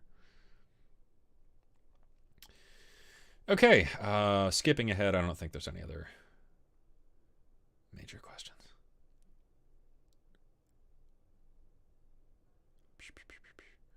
A collab with Emily Hopkins. I would fucking love that. Emily, if on some chance you see this, please, for the love of God, we could make beautiful fart music. I can make fart pads and you can have the fart harp. Wouldn't that be something? Emily's just a gem.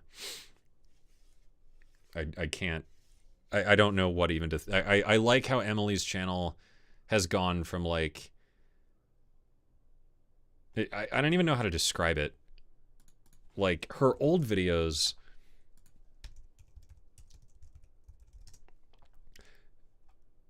yeah, I don't know. It was just like her old videos were music stuff, and then she just became like the single greatest shit posting channel on music YouTube, and I'm absolutely here for it.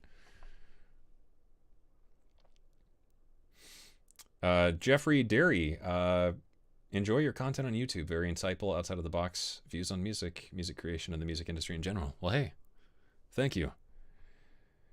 What video games have you produced for Venus Theory? Mostly apps. I don't really remember the names of most of them offhand because I never play with apps. I've done a lot of stuff on puzzle games, which has been fun. I did one, I think I still have it on my phone. Kingdom something. Nope, I deleted it.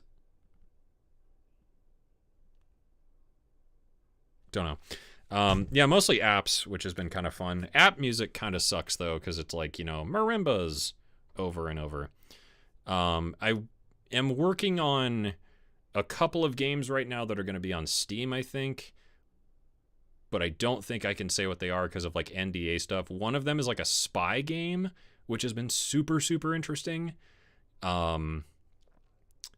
The other one I'm still in early talks with the developer on is like a... How would I describe that one? Somewhere between like Arma and Splinter Cell. It's like a combat game that's kind of like creepy combat stuff. I don't know what I could say beyond that, but those are the first two like bigger games I've gotten to work on, which is really exciting, and I want to do more of that in the future for sure. But yeah, a lot of apps of just, you know, whatever app company contacts me, which is weird. I did one app, and then like after that, the company that released that app or something got back in touch with me and was like, hey, do you want to make music for this? Sure. And then just all of a sudden I kept getting like app requests, which has been kind of cool. But a lot of it's like, you know, kind of not really thrilling music. Yeah. And then I did a short film a little while ago that I think comes out in summer. I want to say that was my first like film-esque gig. So that was kind of cool. But yeah, want to do more of that in the future, I think, because I'm kind of getting bored of like sound design stuff. And yeah, I don't know. I'm looking for more interesting gigs these days. How long does it take you to sample for a decent sampler? Could be a week, could be 3 months. Just depends on the library.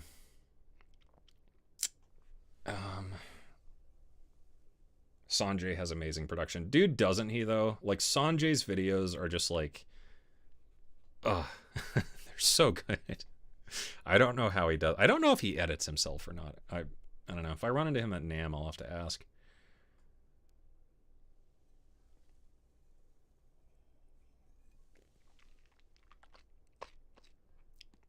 Very broad advice on how to keep the punch in the mix. Don't add too much stuff. Can't have punch without dynamics. Can't have dynamics if there's too much shit happening. Voiceover artist. I don't know, maybe. Don't get sucked into doing shorts. Yeah, you know, it's kind of a thing you have to do these days. And I'm learning more and more about that, honestly. I've been kind of running my head on how to get better at YouTube. And I think the thing is there's ideas. There's ideas for videos. There's ideas for videos that make good YouTube videos. And then there's ideas for videos that make good YouTube videos that are a Venus Theory video. And I need to get better at that. But shorts are just a fact of life. You kind of just have to do it. And to me, it's a way to get to a new audience. You know, not something I'm going to invest too much time into. But, you know, it's like posting on social media. You just have to do it. You know, you got to play the game. So, yeah, I'm not going to like exclusively post shorts by any means. But if I have a good idea for a short, I'll post it just because it, you know, it's a way to grow the channel. Do you have a producer you can bounce ideas off? Yeah, a couple. You know, just a couple friends of mine that I'll send things to. Like, does this sound good? Or like, you know, do you like this? Or, you know, hey, I don't like this melody. What do you think I should do? Those kinds of things. Going into caves or anything on your road trip with Ben? No plans for that. But some really cool stuff planned. It'll all be in the video. Okay. Textures and tones when producing. Devious Machine's texture is great. Otherwise, I mean, you know, just use like kilohertz ring modulator and use the sideband input just to like feed another sound in as a ring modulation source.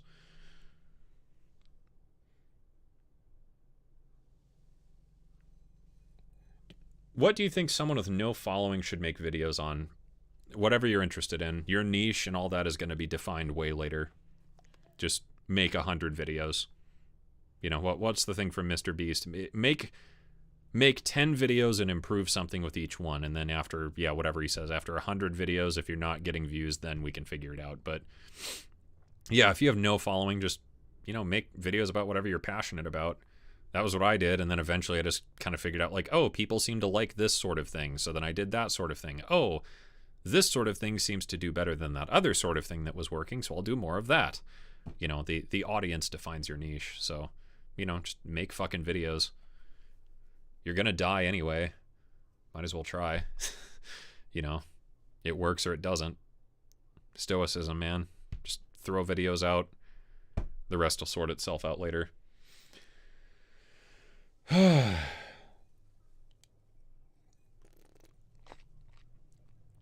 Jenny Hildewald. Caught you while at work. Couldn't say hi until now. Enjoyed listening to you work on your music. Well, thank you. We should get back to that, I think. Hi-fi audio streams are worth it, or is it snake oil? Meh. You know, like lossless streaming could be better, I guess. I use this service called Rune for streaming, which is really, really nice. I think that and like Tidal are the two like audiophile streaming ones, but I think most like hi-fi streaming stuff, it's just, you know, I barely fucking hear a difference, so, you know, I don't care. I just want to listen to music. I don't really care. You know, as long as it's not like SoundCloud quality, then I'm fine.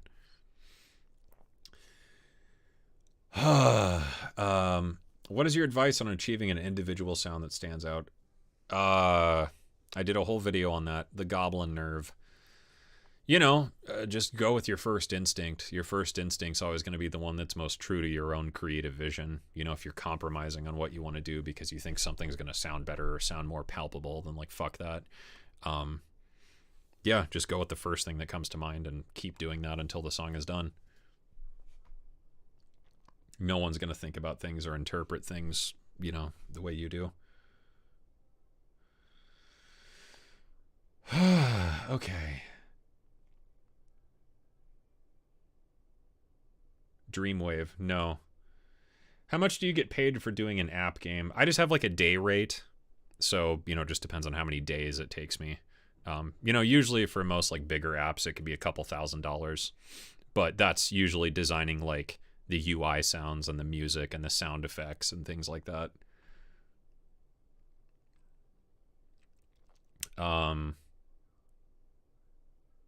Ehoolizer's here. On Wine. What's up, Ehoolizer? How you been? On Wine.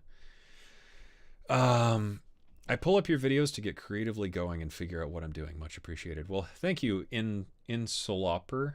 Hopefully I'm saying that right. That's exactly what I want to hear. I don't want to teach you how to make scales and shit. I want to teach you how to fucking create. That's my goal.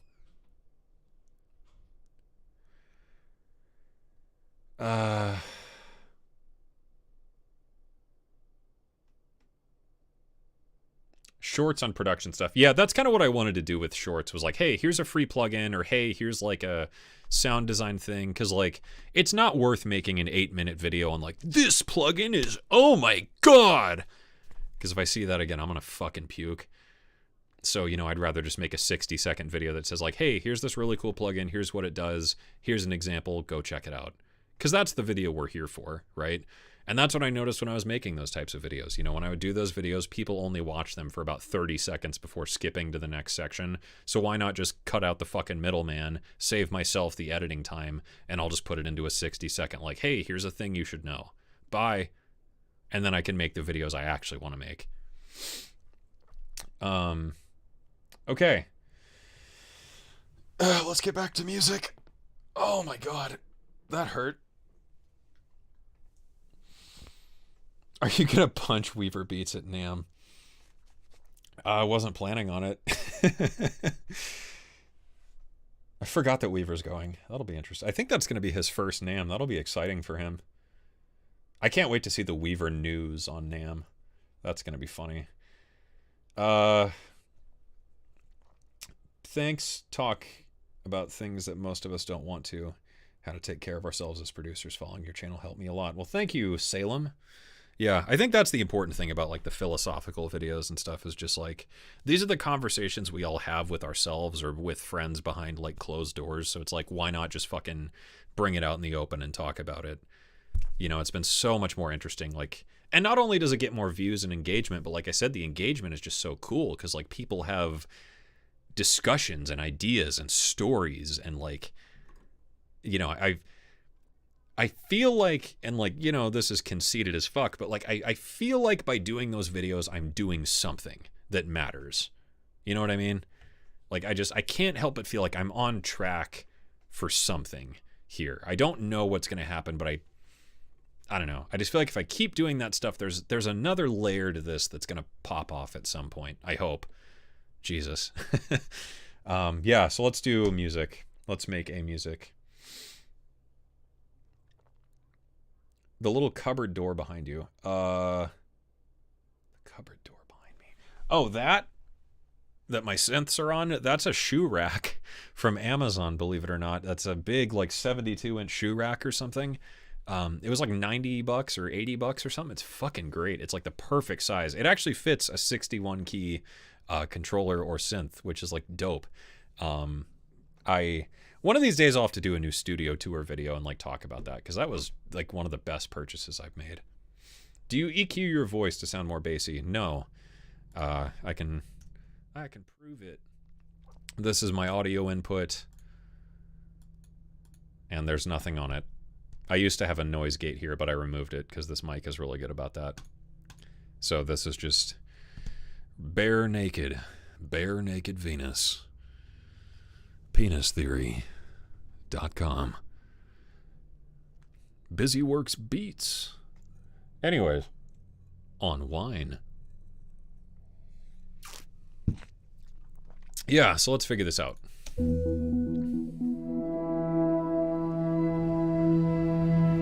Oh, the white door, sorry. That... I can't point. Oh my god, that's a stretch. That back there is my attic. I'm in a, like, above garage studio, so that's just the entrance to the attic. / like, you know, gear storage for all the shit I don't touch. Okay, music.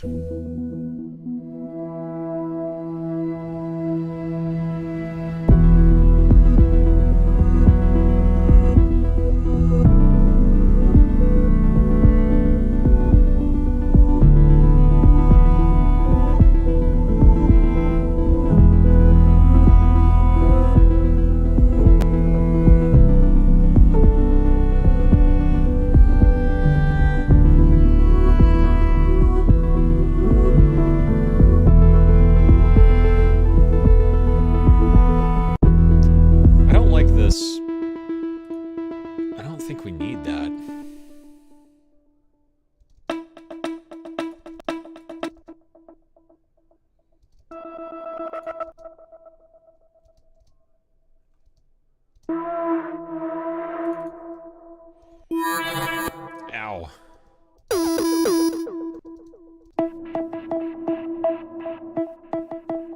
Ooh, that's kind of neat.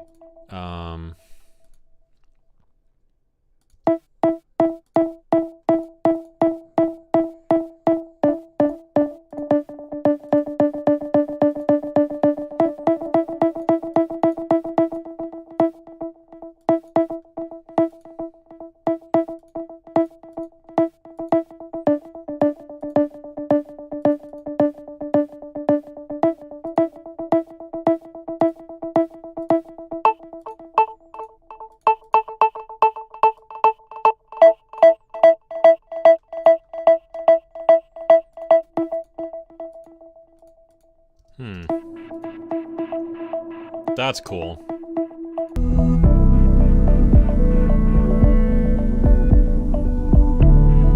Aquatic, thank you. Cheers.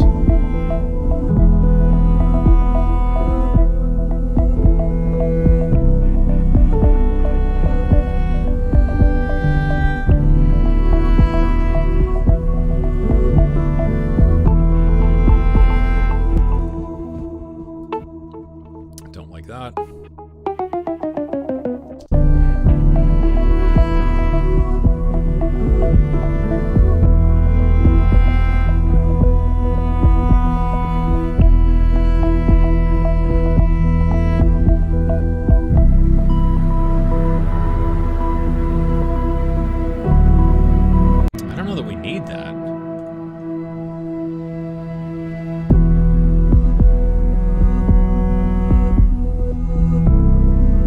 We don't need it.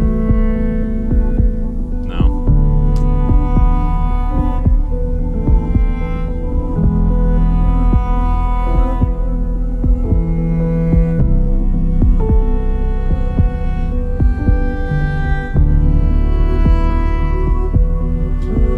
That VST was Cube from Lunacy Audio.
Yeah, because we don't just want to like copy and paste. Let's change the bass line. Maybe we can change the cello first.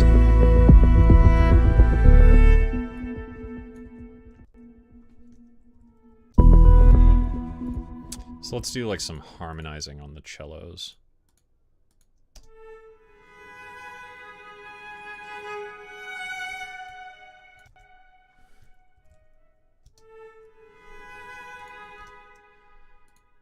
And A.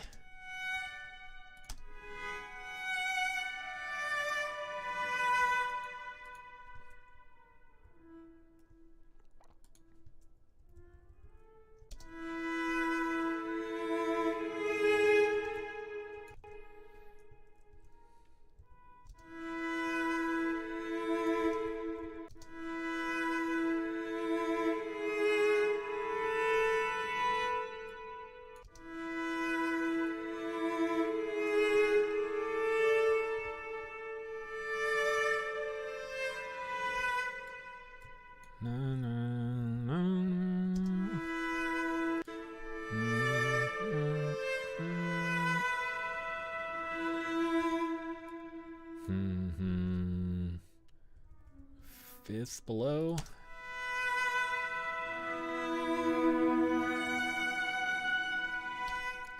Up to a D.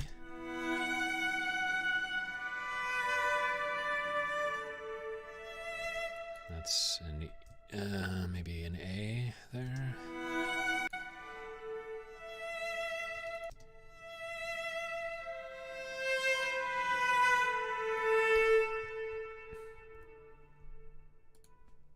B up to E, C down to G.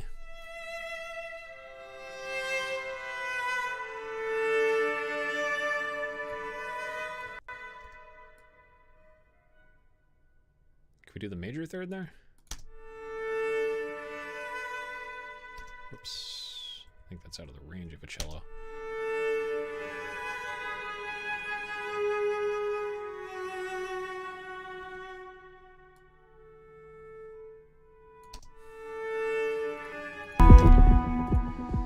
So how about that?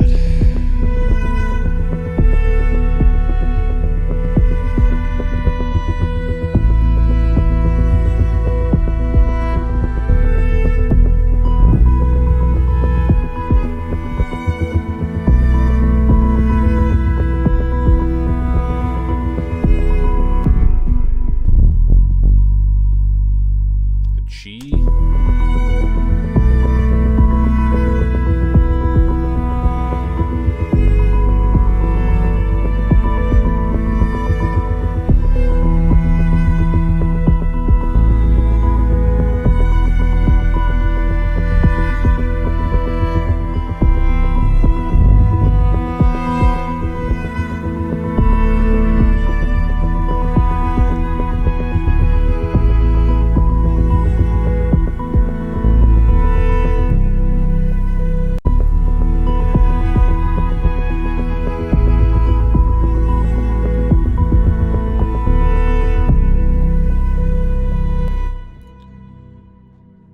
There's a pop.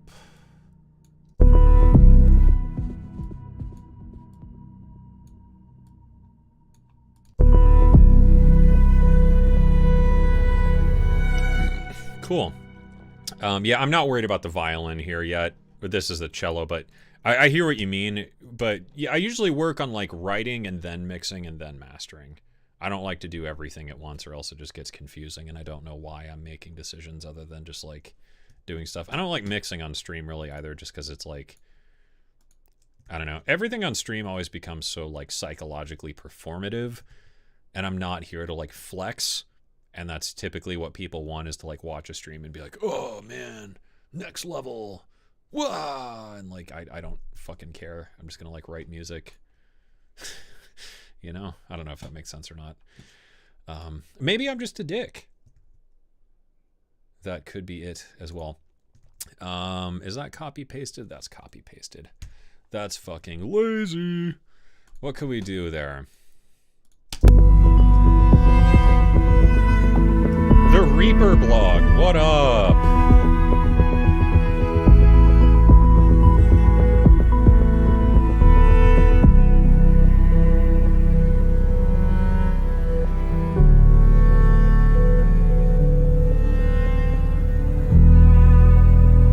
Yeah, we could totally do that. Someone, Raufa the Great. I want to start making my own sample libraries, but I don't have much money. Do you know a good and cheap mic I can use? I mean, just get a fucking SM58, you know, man. Or, you know, fuck it. Go buy a Rock Band microphone and record an acoustic guitar with that and just, like, sell it as, like, the ultimate lo-fi guitar pack. Cheap gear means nothing. I have recorded sounds for, like, you know, fucking Splice sample packs and shit that I've recorded with like a $5, you know, cassette thing. If anything, shitty stuff is what gives it the character that people want. We all have, you know, the native instruments and the, you know, the orchestral tools. Like, we all have these amazing fucking libraries, and there's no sense in competing with that. Like, not in a million years are you going to make a string library at home that competes with, like, native instrument session strings or whatever, right? So why not make a really fucking weird one? Because I don't have that. And if you do that and you sell it to me for, like, $20, I will fucking buy that shit all day long. And that's, like, my philosophy with sample libraries is, like, and especially in my position, like, not only, you know, doing like composy stuff and writing music and having done music for so long, like I have all sorts of libraries and I get all sorts of fucking libraries sent to me. I have all the stuff I could ever conceivably need for this lifetime.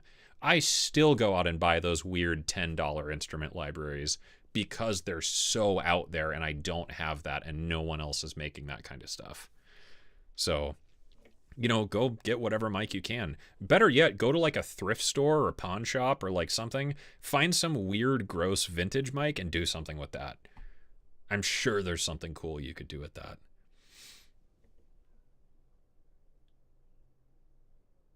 What scale is this? Or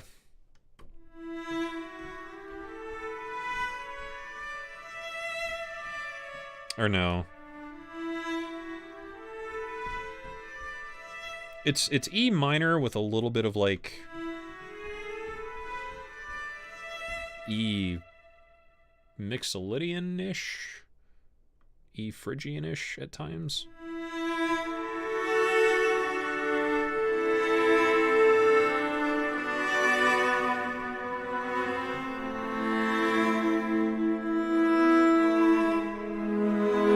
Yeah, like E minor, E major. E-mixo-ish? I don't really know. I'm kind of like swapping between modes. Hey bro, what do you think about funk? I don't know the first thing about it. But Infamous, INFMS, I know he makes funk, and I really liked what he was making. I'm pretty sure he still releases music. I think he DJs for a YouTube channel now. That's all I know about funk, and he made funk years and years ago before I'd ever heard the word funk. I know I liked what he made. I don't know what the fuck funk is, though. Your DAW skills are beyond next level compared to mine. I don't know. I don't think anyone's more like skilled than other people. I think it's just people have an established workflow.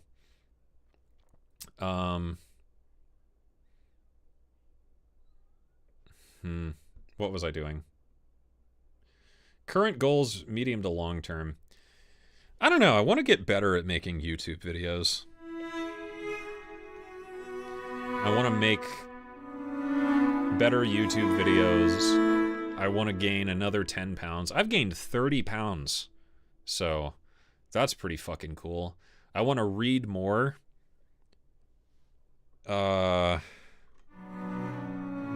I want to get this album done.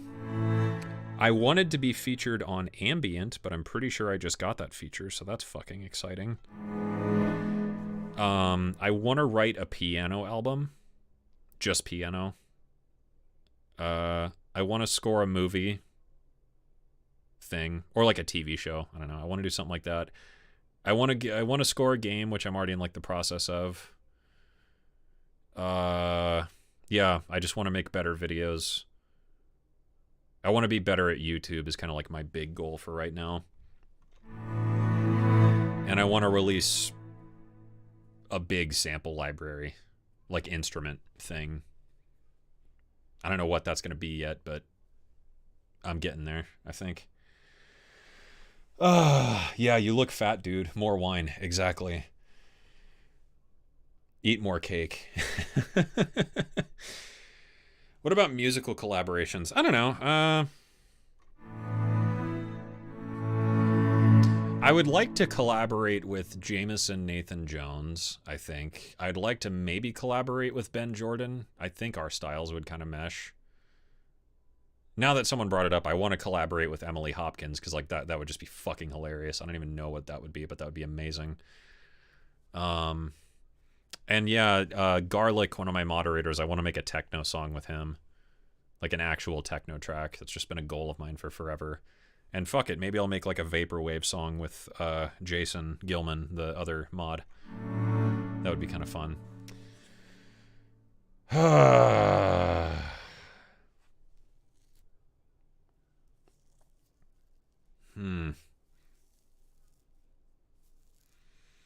I don't know, what should this ending part be?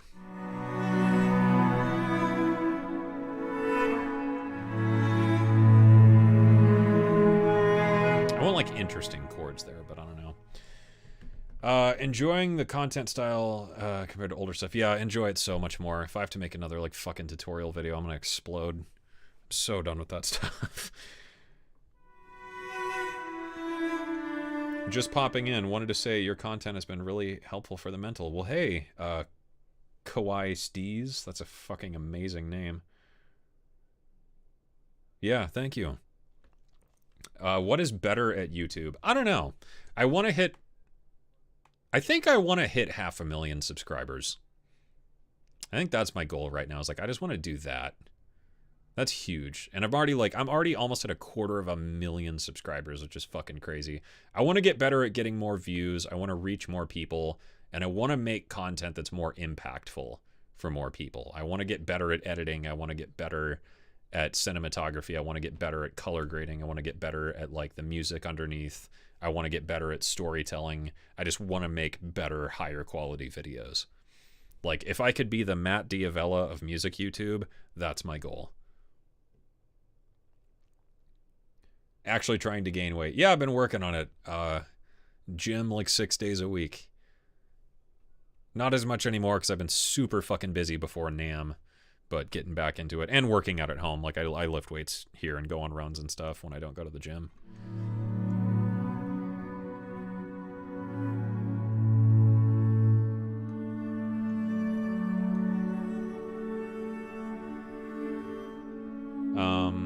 If anyone's going to be watching Emily's live, that should be later. Yeah, go tell her to collab with Venus.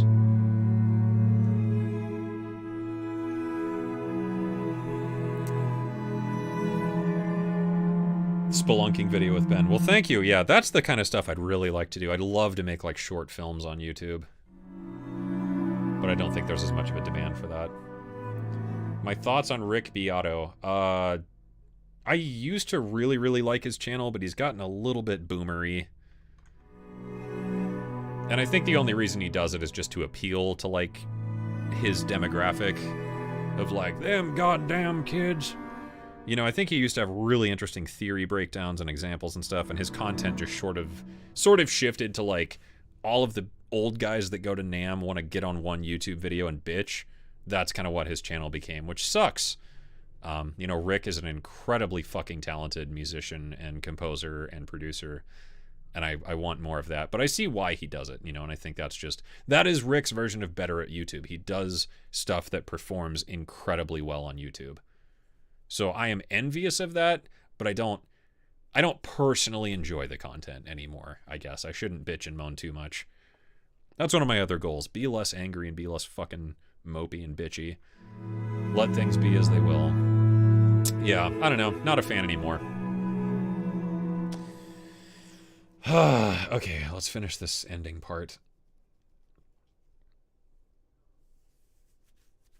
Excited to visit toxic places with Ben. One of them's going to be toxic as fuck. I know that. That should be interesting.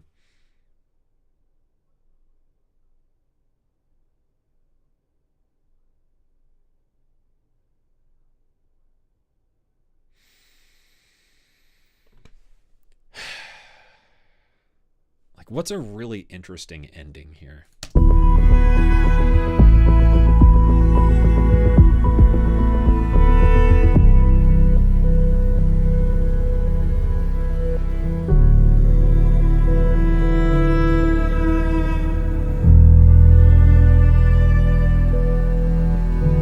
Oh shit, Mimi Dancer's here. What up, Mimi?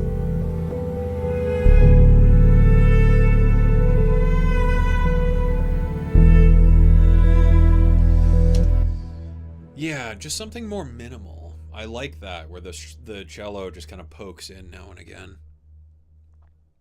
Spitfire or foghorn. I wonder if we could work foghorn here on the end. It might work.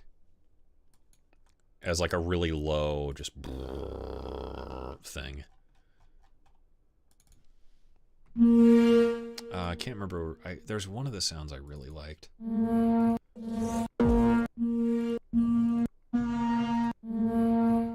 Whoops.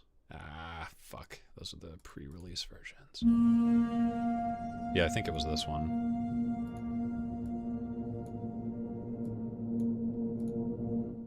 That would probably work with a bit of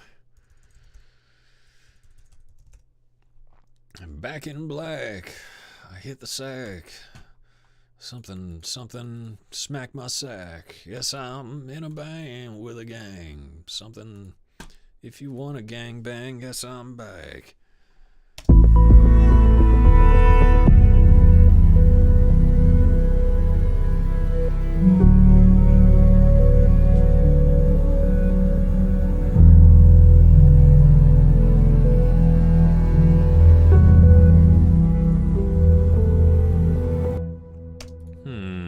Does that work?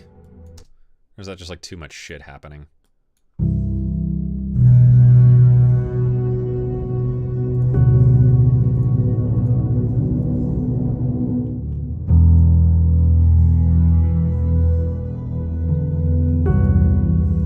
I demand your short films. My wife and I actually made a movie. Not that kind of movie, you bastards. My wife and I was gonna release a video about Skinamarink, and we actually shot a whole short film based on Skinamarink for that video.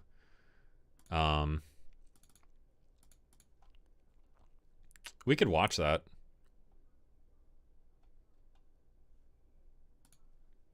Do I have that on here still? I think I have it on my YouTube channel. Yeah, we could watch that. It was pretty cool. It turned out pretty neat.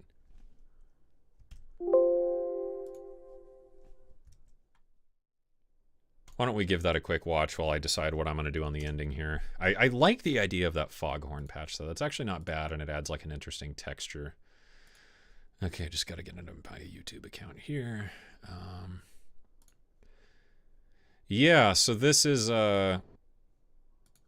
probably going to be like really shitty quality through the stream, but that's okay. I was going to do a video essay on like why the sound design of Skinamarink was so cool. It's a horror movie. If you haven't watched it, it was really interesting.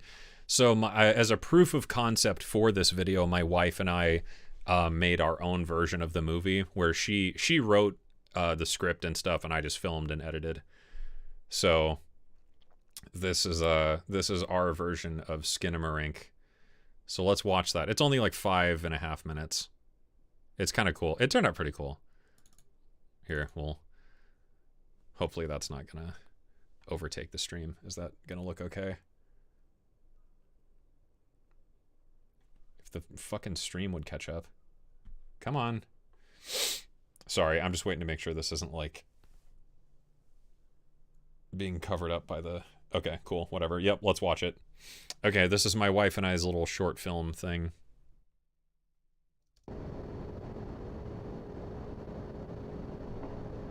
Are you playing with your camera now, sweetie? Yeah.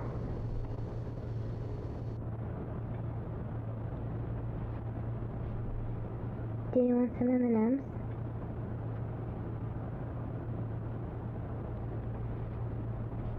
No, I'll do this, Barbie. Maybe we could watch cartoons later.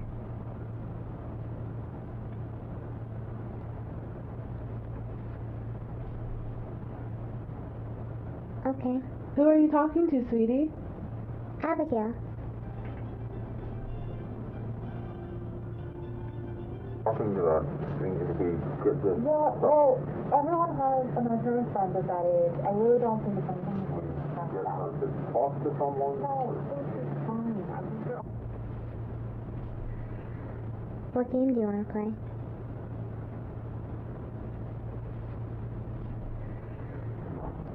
We'll be back in a bit. You girls have fun.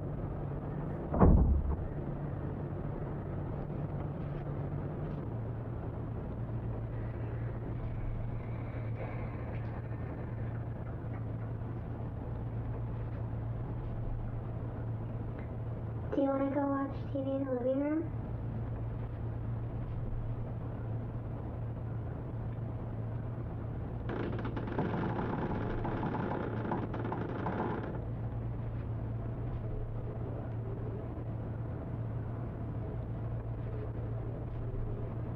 Abby, how did you do that?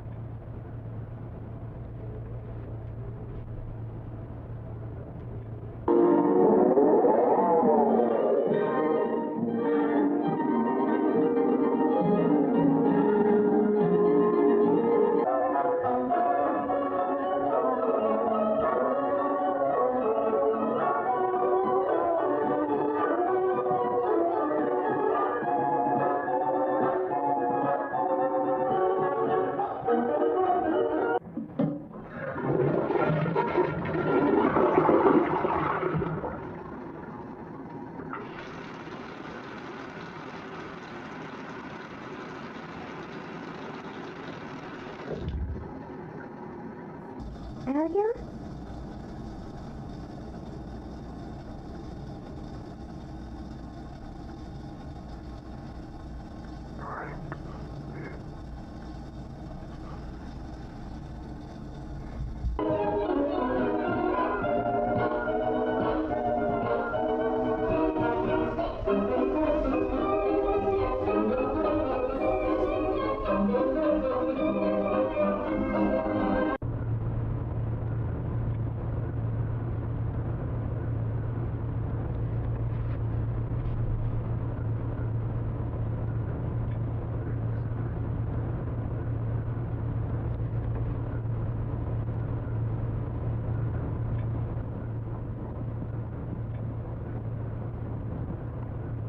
Abigail?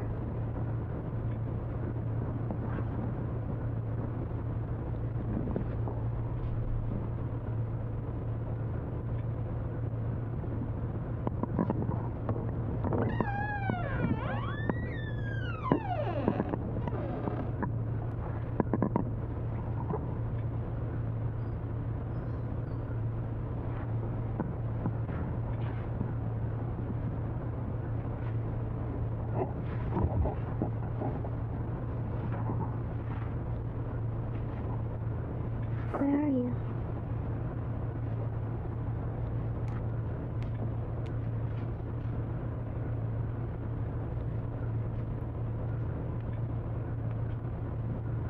Abigail?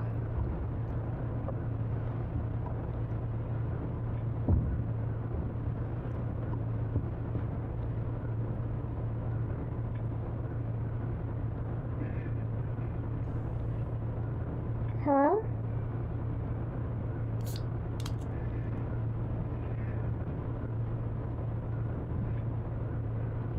Abigail?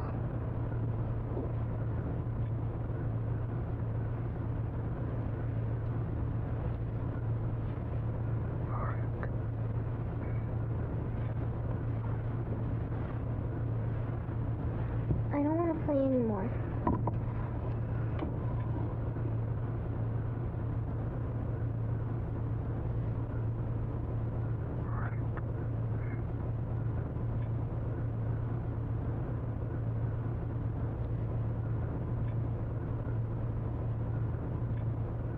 Abigail?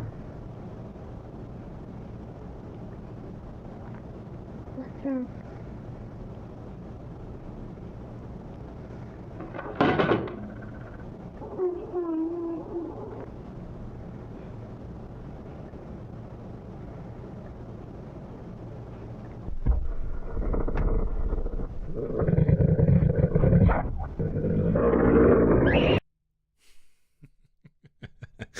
So that was the proof of concept I made for that video, but that video is probably not going to get made.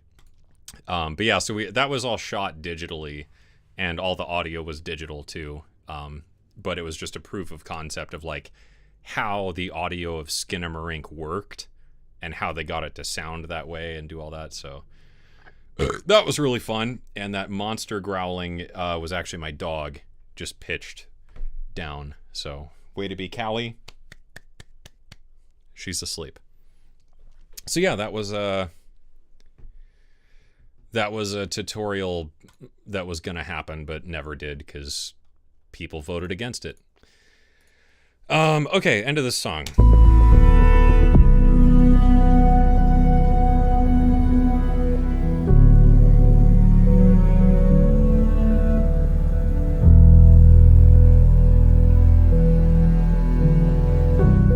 I don't know that the Labs foghorn works there, though. I feel like it's too bassy, so it's just going to fuck up the sub frequencies. So let's do some cello bits.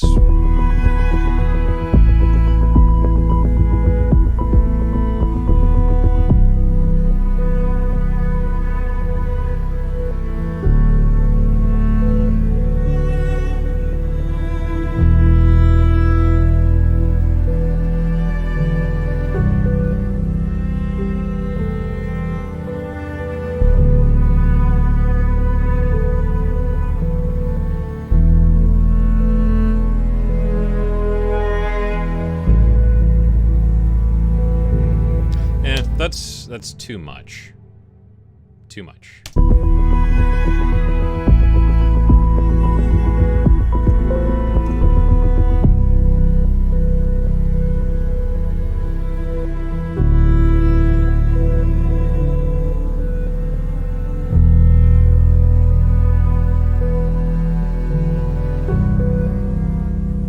Oops. Shit.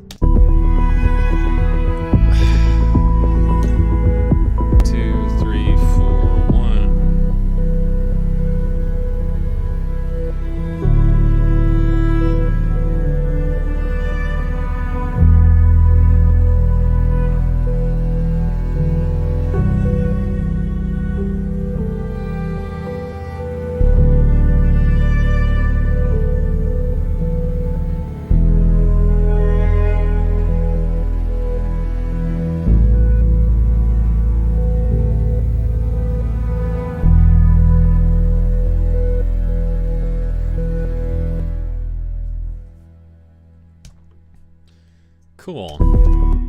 It's not bad. Beep. Who's that guy? Zen World. Beep beep. What up? I said beep beep. What up, ninjas?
fixed it. Yeah, because it was really just this section of the song I didn't like.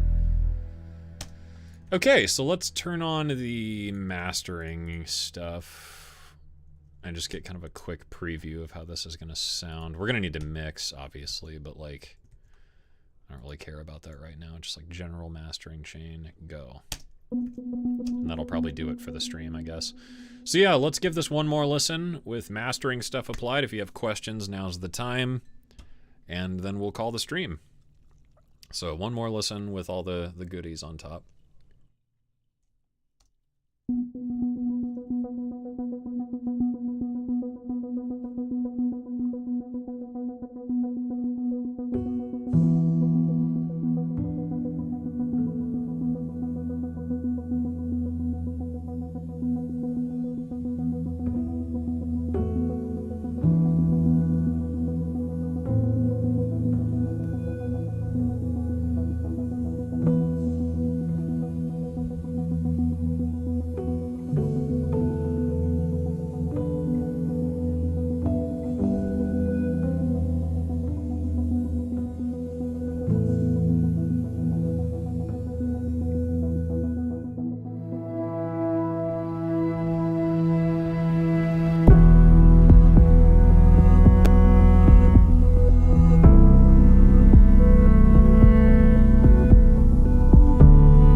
Nice. Yeah, that turned out pretty good.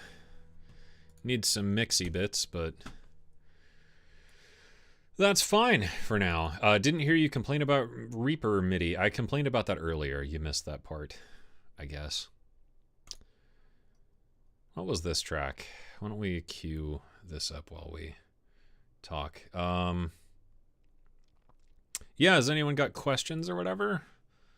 Here's another track I was working on that isn't done yet. We'll just let that play while I wait for questions.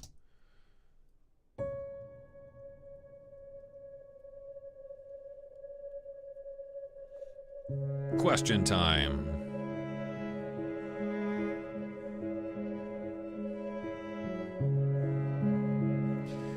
When your ear gets fatigued by a song, how long do you break from it? A day or two. The last few hours were enjoyable, thanks. Thank you. Dune 3, one of your go-to. Yeah, Dune 3, absolutely. How do you make ambient music that sits between just drone and standard chord looping pop? Tons of reverb. You know, just long, slow movements and like pivot chords.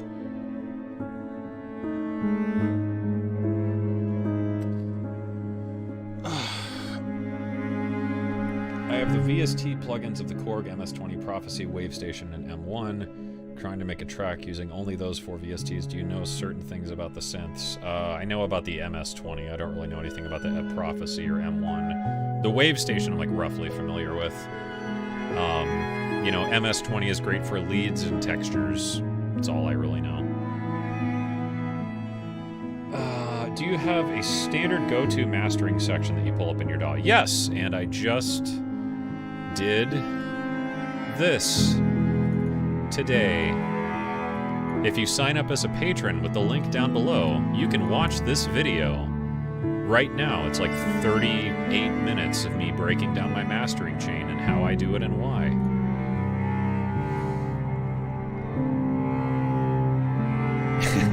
I just recorded this and released it as my own track. Yeah, just add a wine glass to the cover. 30-second thoughts on Midi and Reaper. It's a fucking pain in the ass and I hate the Midi editor. That's my 30-second thoughts. The mouse clicking sucks. The stupid drag velocity drives me insane. I can't ever grab notes. Why I can't just up, down, left, and right mouse my notes drives me fucking crazy. Yeah, a lot of bitching and griping with the Midi and Reaper. I'm a big fan, Mr. Mustache Man. Well, hey. Thank you, Anon. Best faux guitar / bass plugin. I don't know.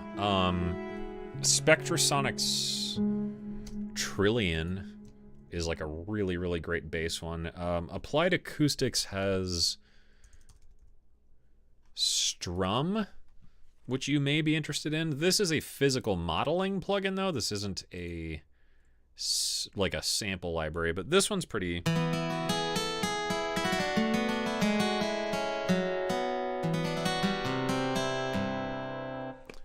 good. It sits nicely in a mix on its own. Like, it's not great.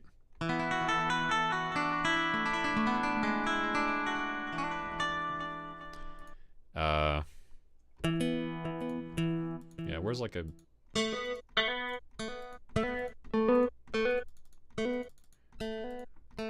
I thought there was like distorted ones.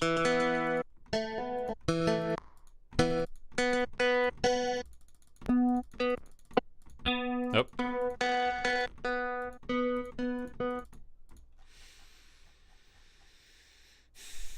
Oh, electric distortion.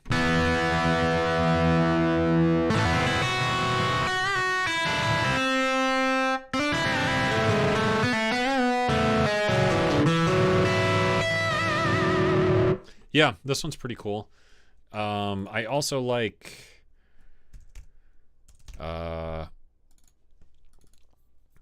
this might take a second to load. Quadra from UVI.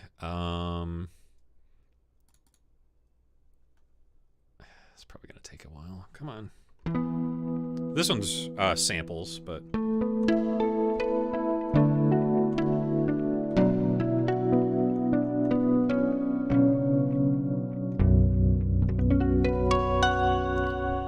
Got some really, really nice guitar sounds and stuff.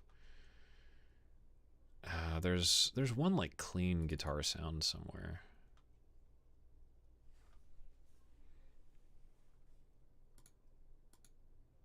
I think this is it, maybe. Yeah, let's just get rid of B.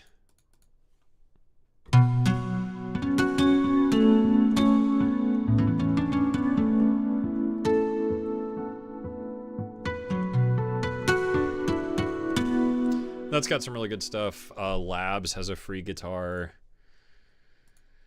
I don't know what else I have that's like guitar stuff.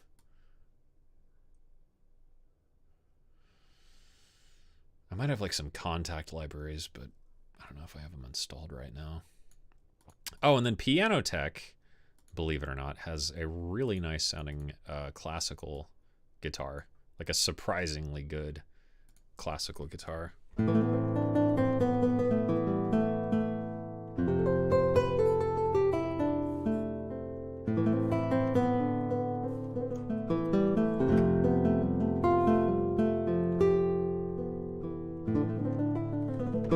But I honestly don't have much of a need for guitar libraries because I play guitar, so I haven't bought many.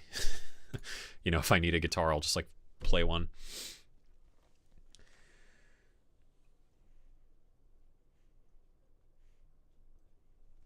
Switch to Cubase. Yeah, if Cubase's workflow didn't suck so bad, I would go back to Cubase. If Cubase had the features of Reaper, I would go back to Cubase. Remember Motu Performer? Barely. I think I tried it one time.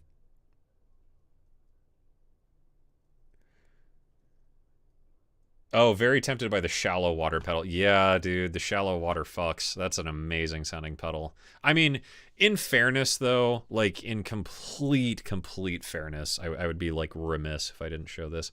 Okay, so like just Piano Tech, whatever. So say I want to do this.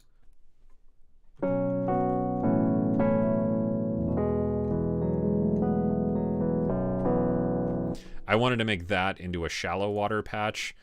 There's a free plugin called Chow Tape. Chow Tape Model, sorry.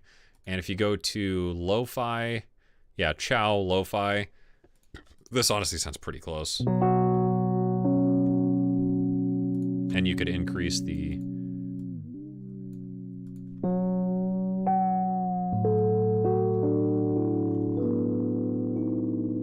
Yeah, so Chow Tape Model, free plugin, Mac, Windows, and Linux. That lo-fi preset with some added wow and flutter, it sounds pretty fucking close to the shallow water. Even if I just put that on like Dune, I posted that TikTok.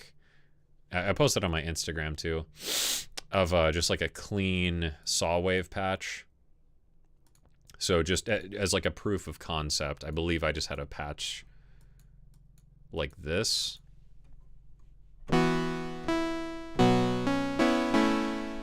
I think it was more of like a key patch.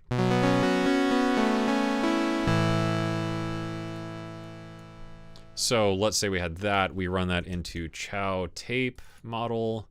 Go to Chow Lo-Fi, add some depth and wow, on the flutter and wow rather. And this...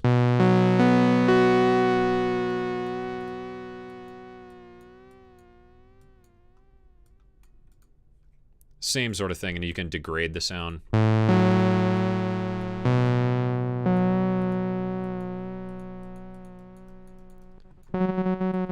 Get those nice dropouts. And this sounds, I mean, it sounds pretty fucking close.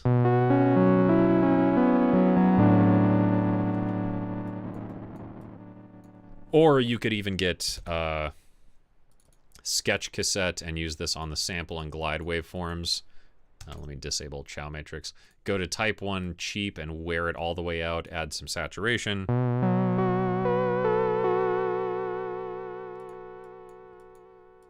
Like the shallow water is a great sounding pedal, but like this, I I think I paid $20 for this plugin, and it's, you know, same concept.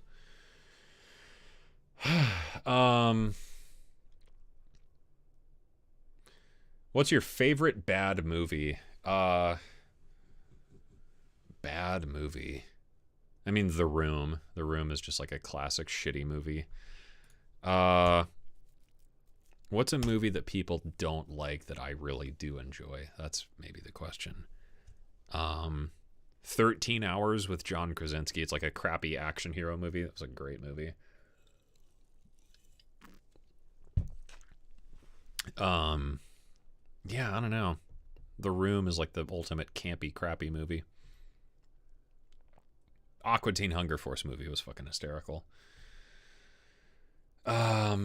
Farthest you've traveled for a recording / sample? Not super far. I recorded some stuff in New Mexico when I was out there at my mom's house.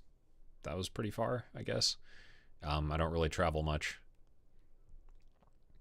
A video about how those who get into it to be influencers should definitely quit, but be nicer than I am about it. Yeah, I've got a video coming up. I can't figure out a better title for it, but it's something to the effect of what to do when music doesn't make you happy anymore. And I've thought about doing sort of a other video on a similar thing about like the TikTokification of the music industry. So maybe I will make that video. I don't know. I have to write that one first. What are my PC specs? Have any thoughts on a sound card? I mean, if you have an audio interface, that is your sound card. You don't need a sound card if you have an audio interface, and it would be better to buy an audio interface than a sound card. I mean, even like a $99 Focusrite interface, or even the new Arturia Mini Fuse. Yeah, Mini Fuse. I have Mini Fuse 2 over there. Like the $99 Mini Fuse 1 or whatever. It's going to be better than a sound card. My PC specs are an Intel i9 12900K, 64 gigs of RAM, and an RTX 3080, and then like a couple terabytes of storage. But that's way overkill. You do not need that for music production. I just need that for video editing because my videos are all like 4K and shit. Well, I guess we're done at this, aren't we? Maybe we should just do some ambient piano noodlings.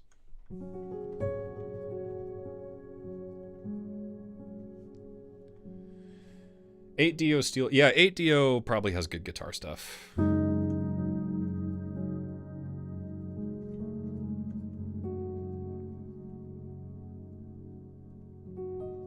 That sound from Piano Tech, what Venetian Snares is using. Unless Venetian Snares did it very recently, no.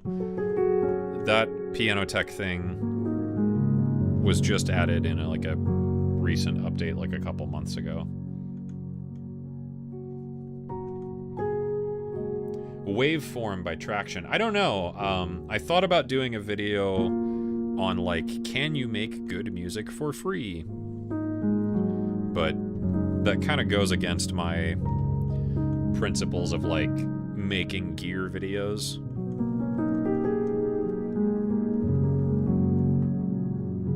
So, don't know.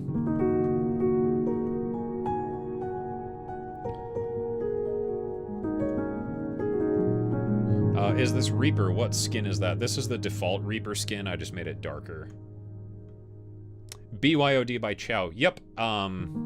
Yeah, BYOD has some cool add-on packs that are really worth it, and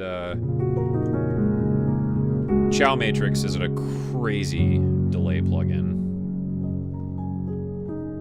Ooh, you know what I should play with in the background?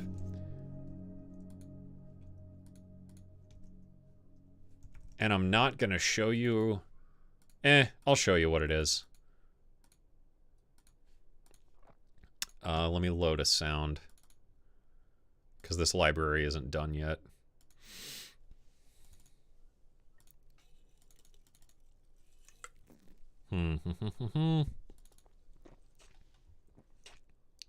What's how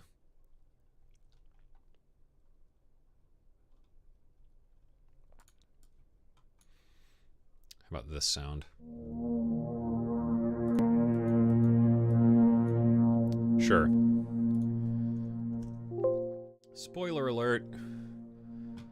This is something I've been working on with David Hillowitz.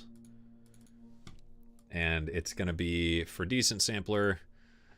It's a library of synths we recorded on VHS. So speaking of Boards of Canada, this is basically Boards of Canada, the library. So we'll play with that while we chat here. And we'll put piano under it because why not?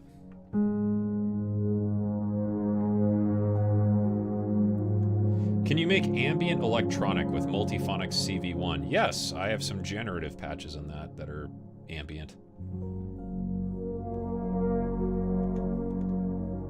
What was that e-piano plug you were using? That is Piano Tech from Modart. Haslow's here. Sharknado. Sharknado's a great one. How you doing, Haslow? What's my least favorite movie? What did we watch recently? My wife and I watched Emily Dear or something like that. I don't know. It has Anna Kendrick in it. I fucking hated it.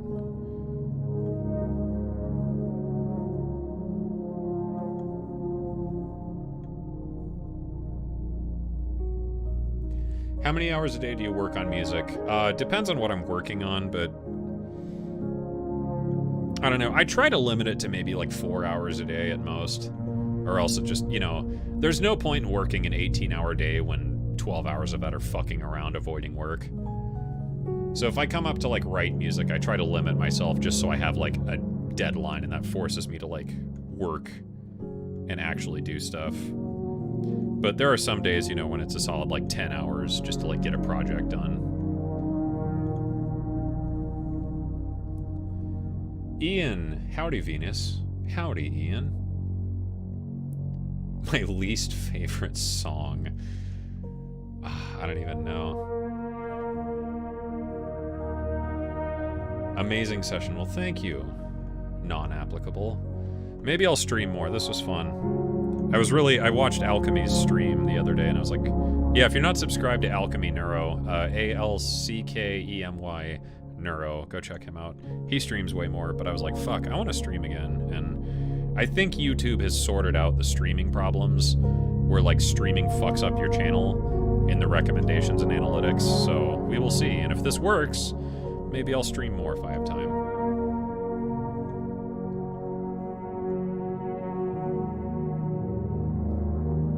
Counter-Strike 2 was announced a few hours ago. Was it really? A video focused on building dynamic range in electronic and ambient. Yeah, again, I'm kind of done doing tutorials, but maybe that'll be a patron one at some point.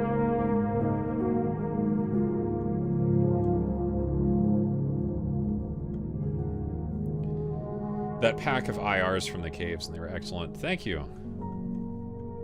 Do you pronounce it default or default? Default.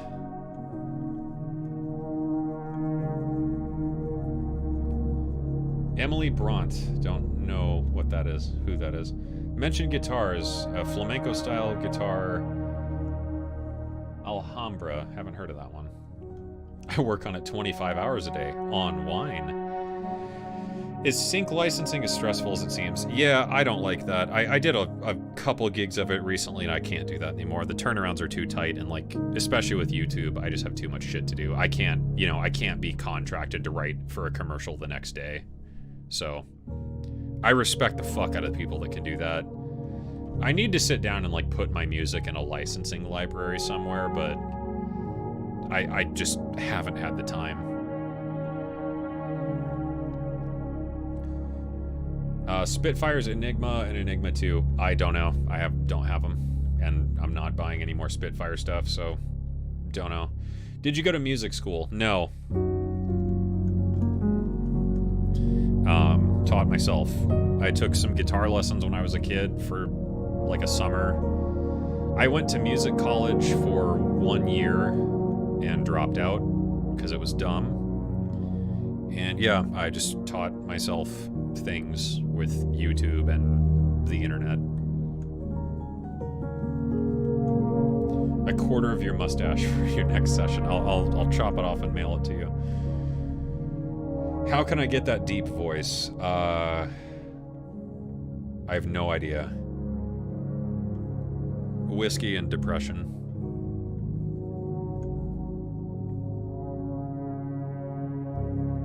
Subliminal hypnosis sleep video. Yeah, that's what I should do is just... I'll do a stream of like reading the manual for pigments and play this behind it. Welcome to the Arturia Pigments 3 manual. Or, no. Welcome to the Arturia Pigments 4 manual. The cutoff knob adjusts the cutoff position of the filter. The Hat Man is right behind you. ASMR.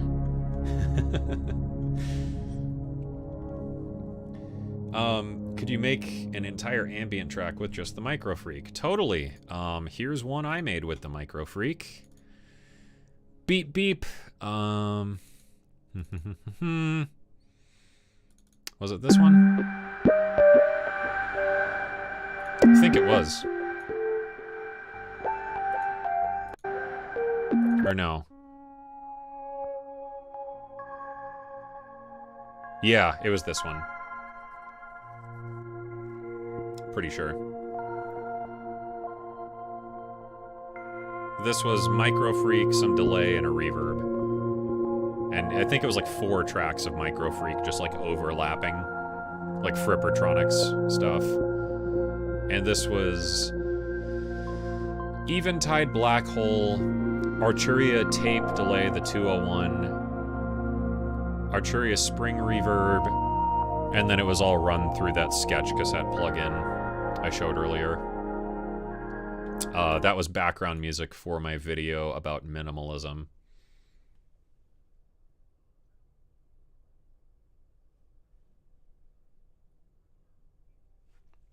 Anyways, what were we talking about? Oh, holy shit, Jameson Nathan Jones is here. What up? I think he goes by Nathan, if I remember right. What up, Nathan? How you doing? We talked about collabing with you earlier.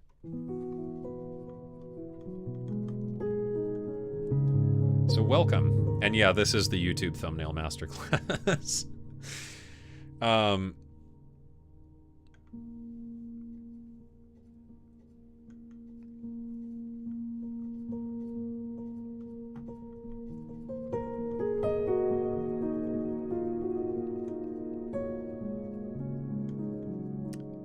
College and university is more important for connections. Absolutely. Yeah, I mean, I can't say I really got much out of music school other than, like, some connections if I would have stayed.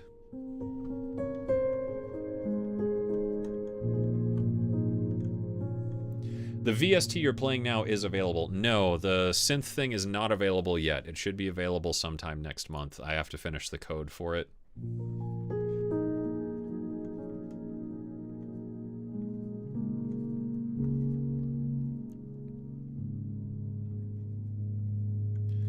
A mini freak at some point. Hey, maybe I'll talk to Arturia and we could do a giveaway. Still jamming with the TD3. Not as much. It's up on a shelf right now, but I fucking love the TD3.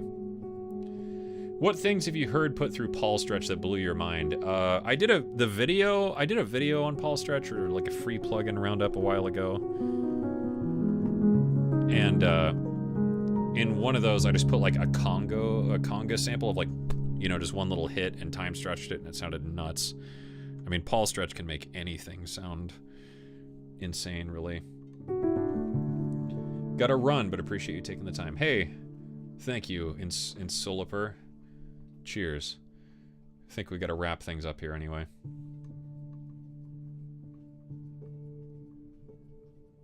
Click your nails and chew bubblegum.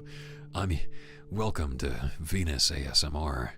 I'm here to click nails and chew bubblegum. And I'm all out of bubblegum. Just ASMR videos of Duke Nukem quotes. Just, I'm gonna rip off your head and shit down your throat. The Aphex Twin Brain VST. I have not. The Cube. Hey, what up, Cube? If you could, what kind of synth would you make? Someone actually made it a while ago. Let's see if we can find that on the Google box. Venus Theory Synthesizer Video. Resonant.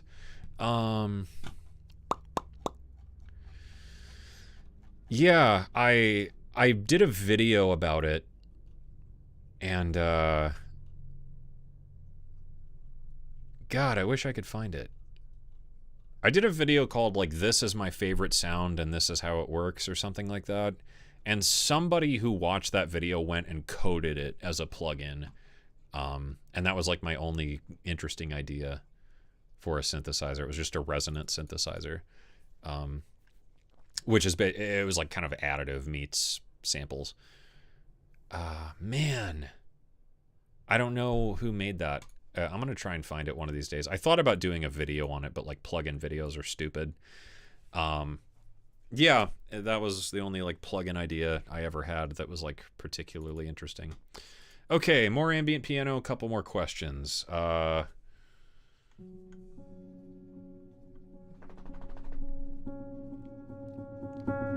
Monome Norns. Yeah, I was looking into doing one. Never got around to it though. Don't have the money right now. But a Mini Freak. Yeah, it's the Mini Freak's badass. I hope they had wavetables.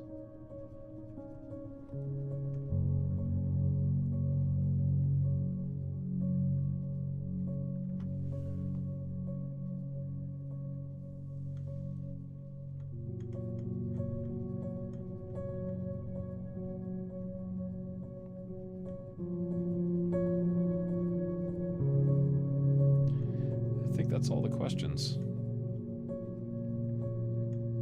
And Jameson Nathan Jones, by the way. If you haven't subscribed to him, you should. And he has a free ebook called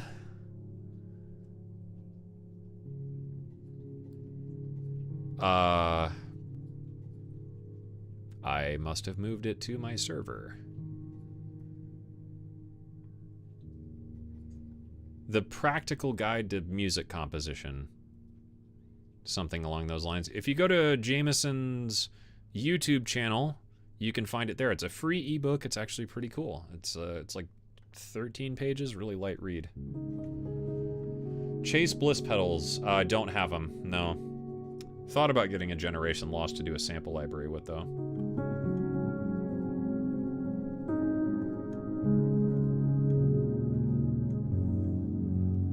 Working on a new album called Mars Horizons. Nice.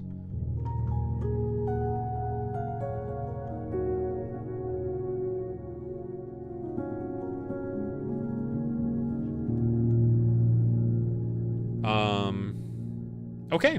I guess that's all the questions. So, hey, thanks for tuning in, everybody.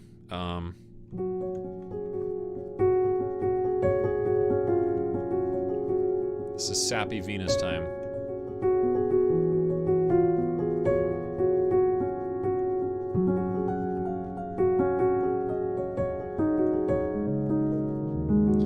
And yeah, have a good rest of your Wednesday.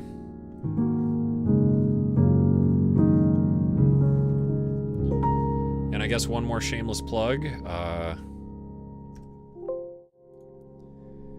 If you want my new course on my mastering chain, that's out now. And if you want this new Vital library, it's out now on my Patreon thing on my website. And if you want a tutorial on how to build your own decent sampler instruments, that's out now on my Patreon thing on my website.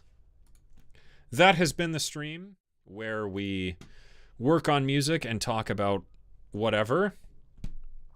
And that's it. Favorite noise-making machine at the moment? The Polybrute, I guess.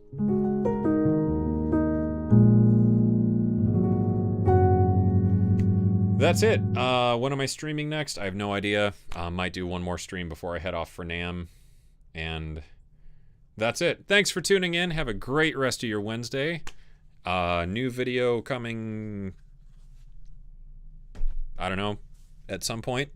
And yeah, this album will be out at some point. If you liked what you heard, I did put out a new song a couple days ago called Dear Entropy, and it's available on my Bandcamp. And yeah, that's it. South of Brazil. Well, hey, howdy doody. The ebook you mentioned, yeah, I should find that. How do I find that? Jameson Nathan Jones ebook. If you go to this site, it's on there. It's the Practical Guide to Composition. That's the book I mentioned. Check that out. And yeah, thanks for watching. I'll see you again at some point. Have a great night. Go make some music this week. And join my Discord if you want to talk more, I guess. Marketing. Howdy doody, y'all. Have a good night. Take it easy.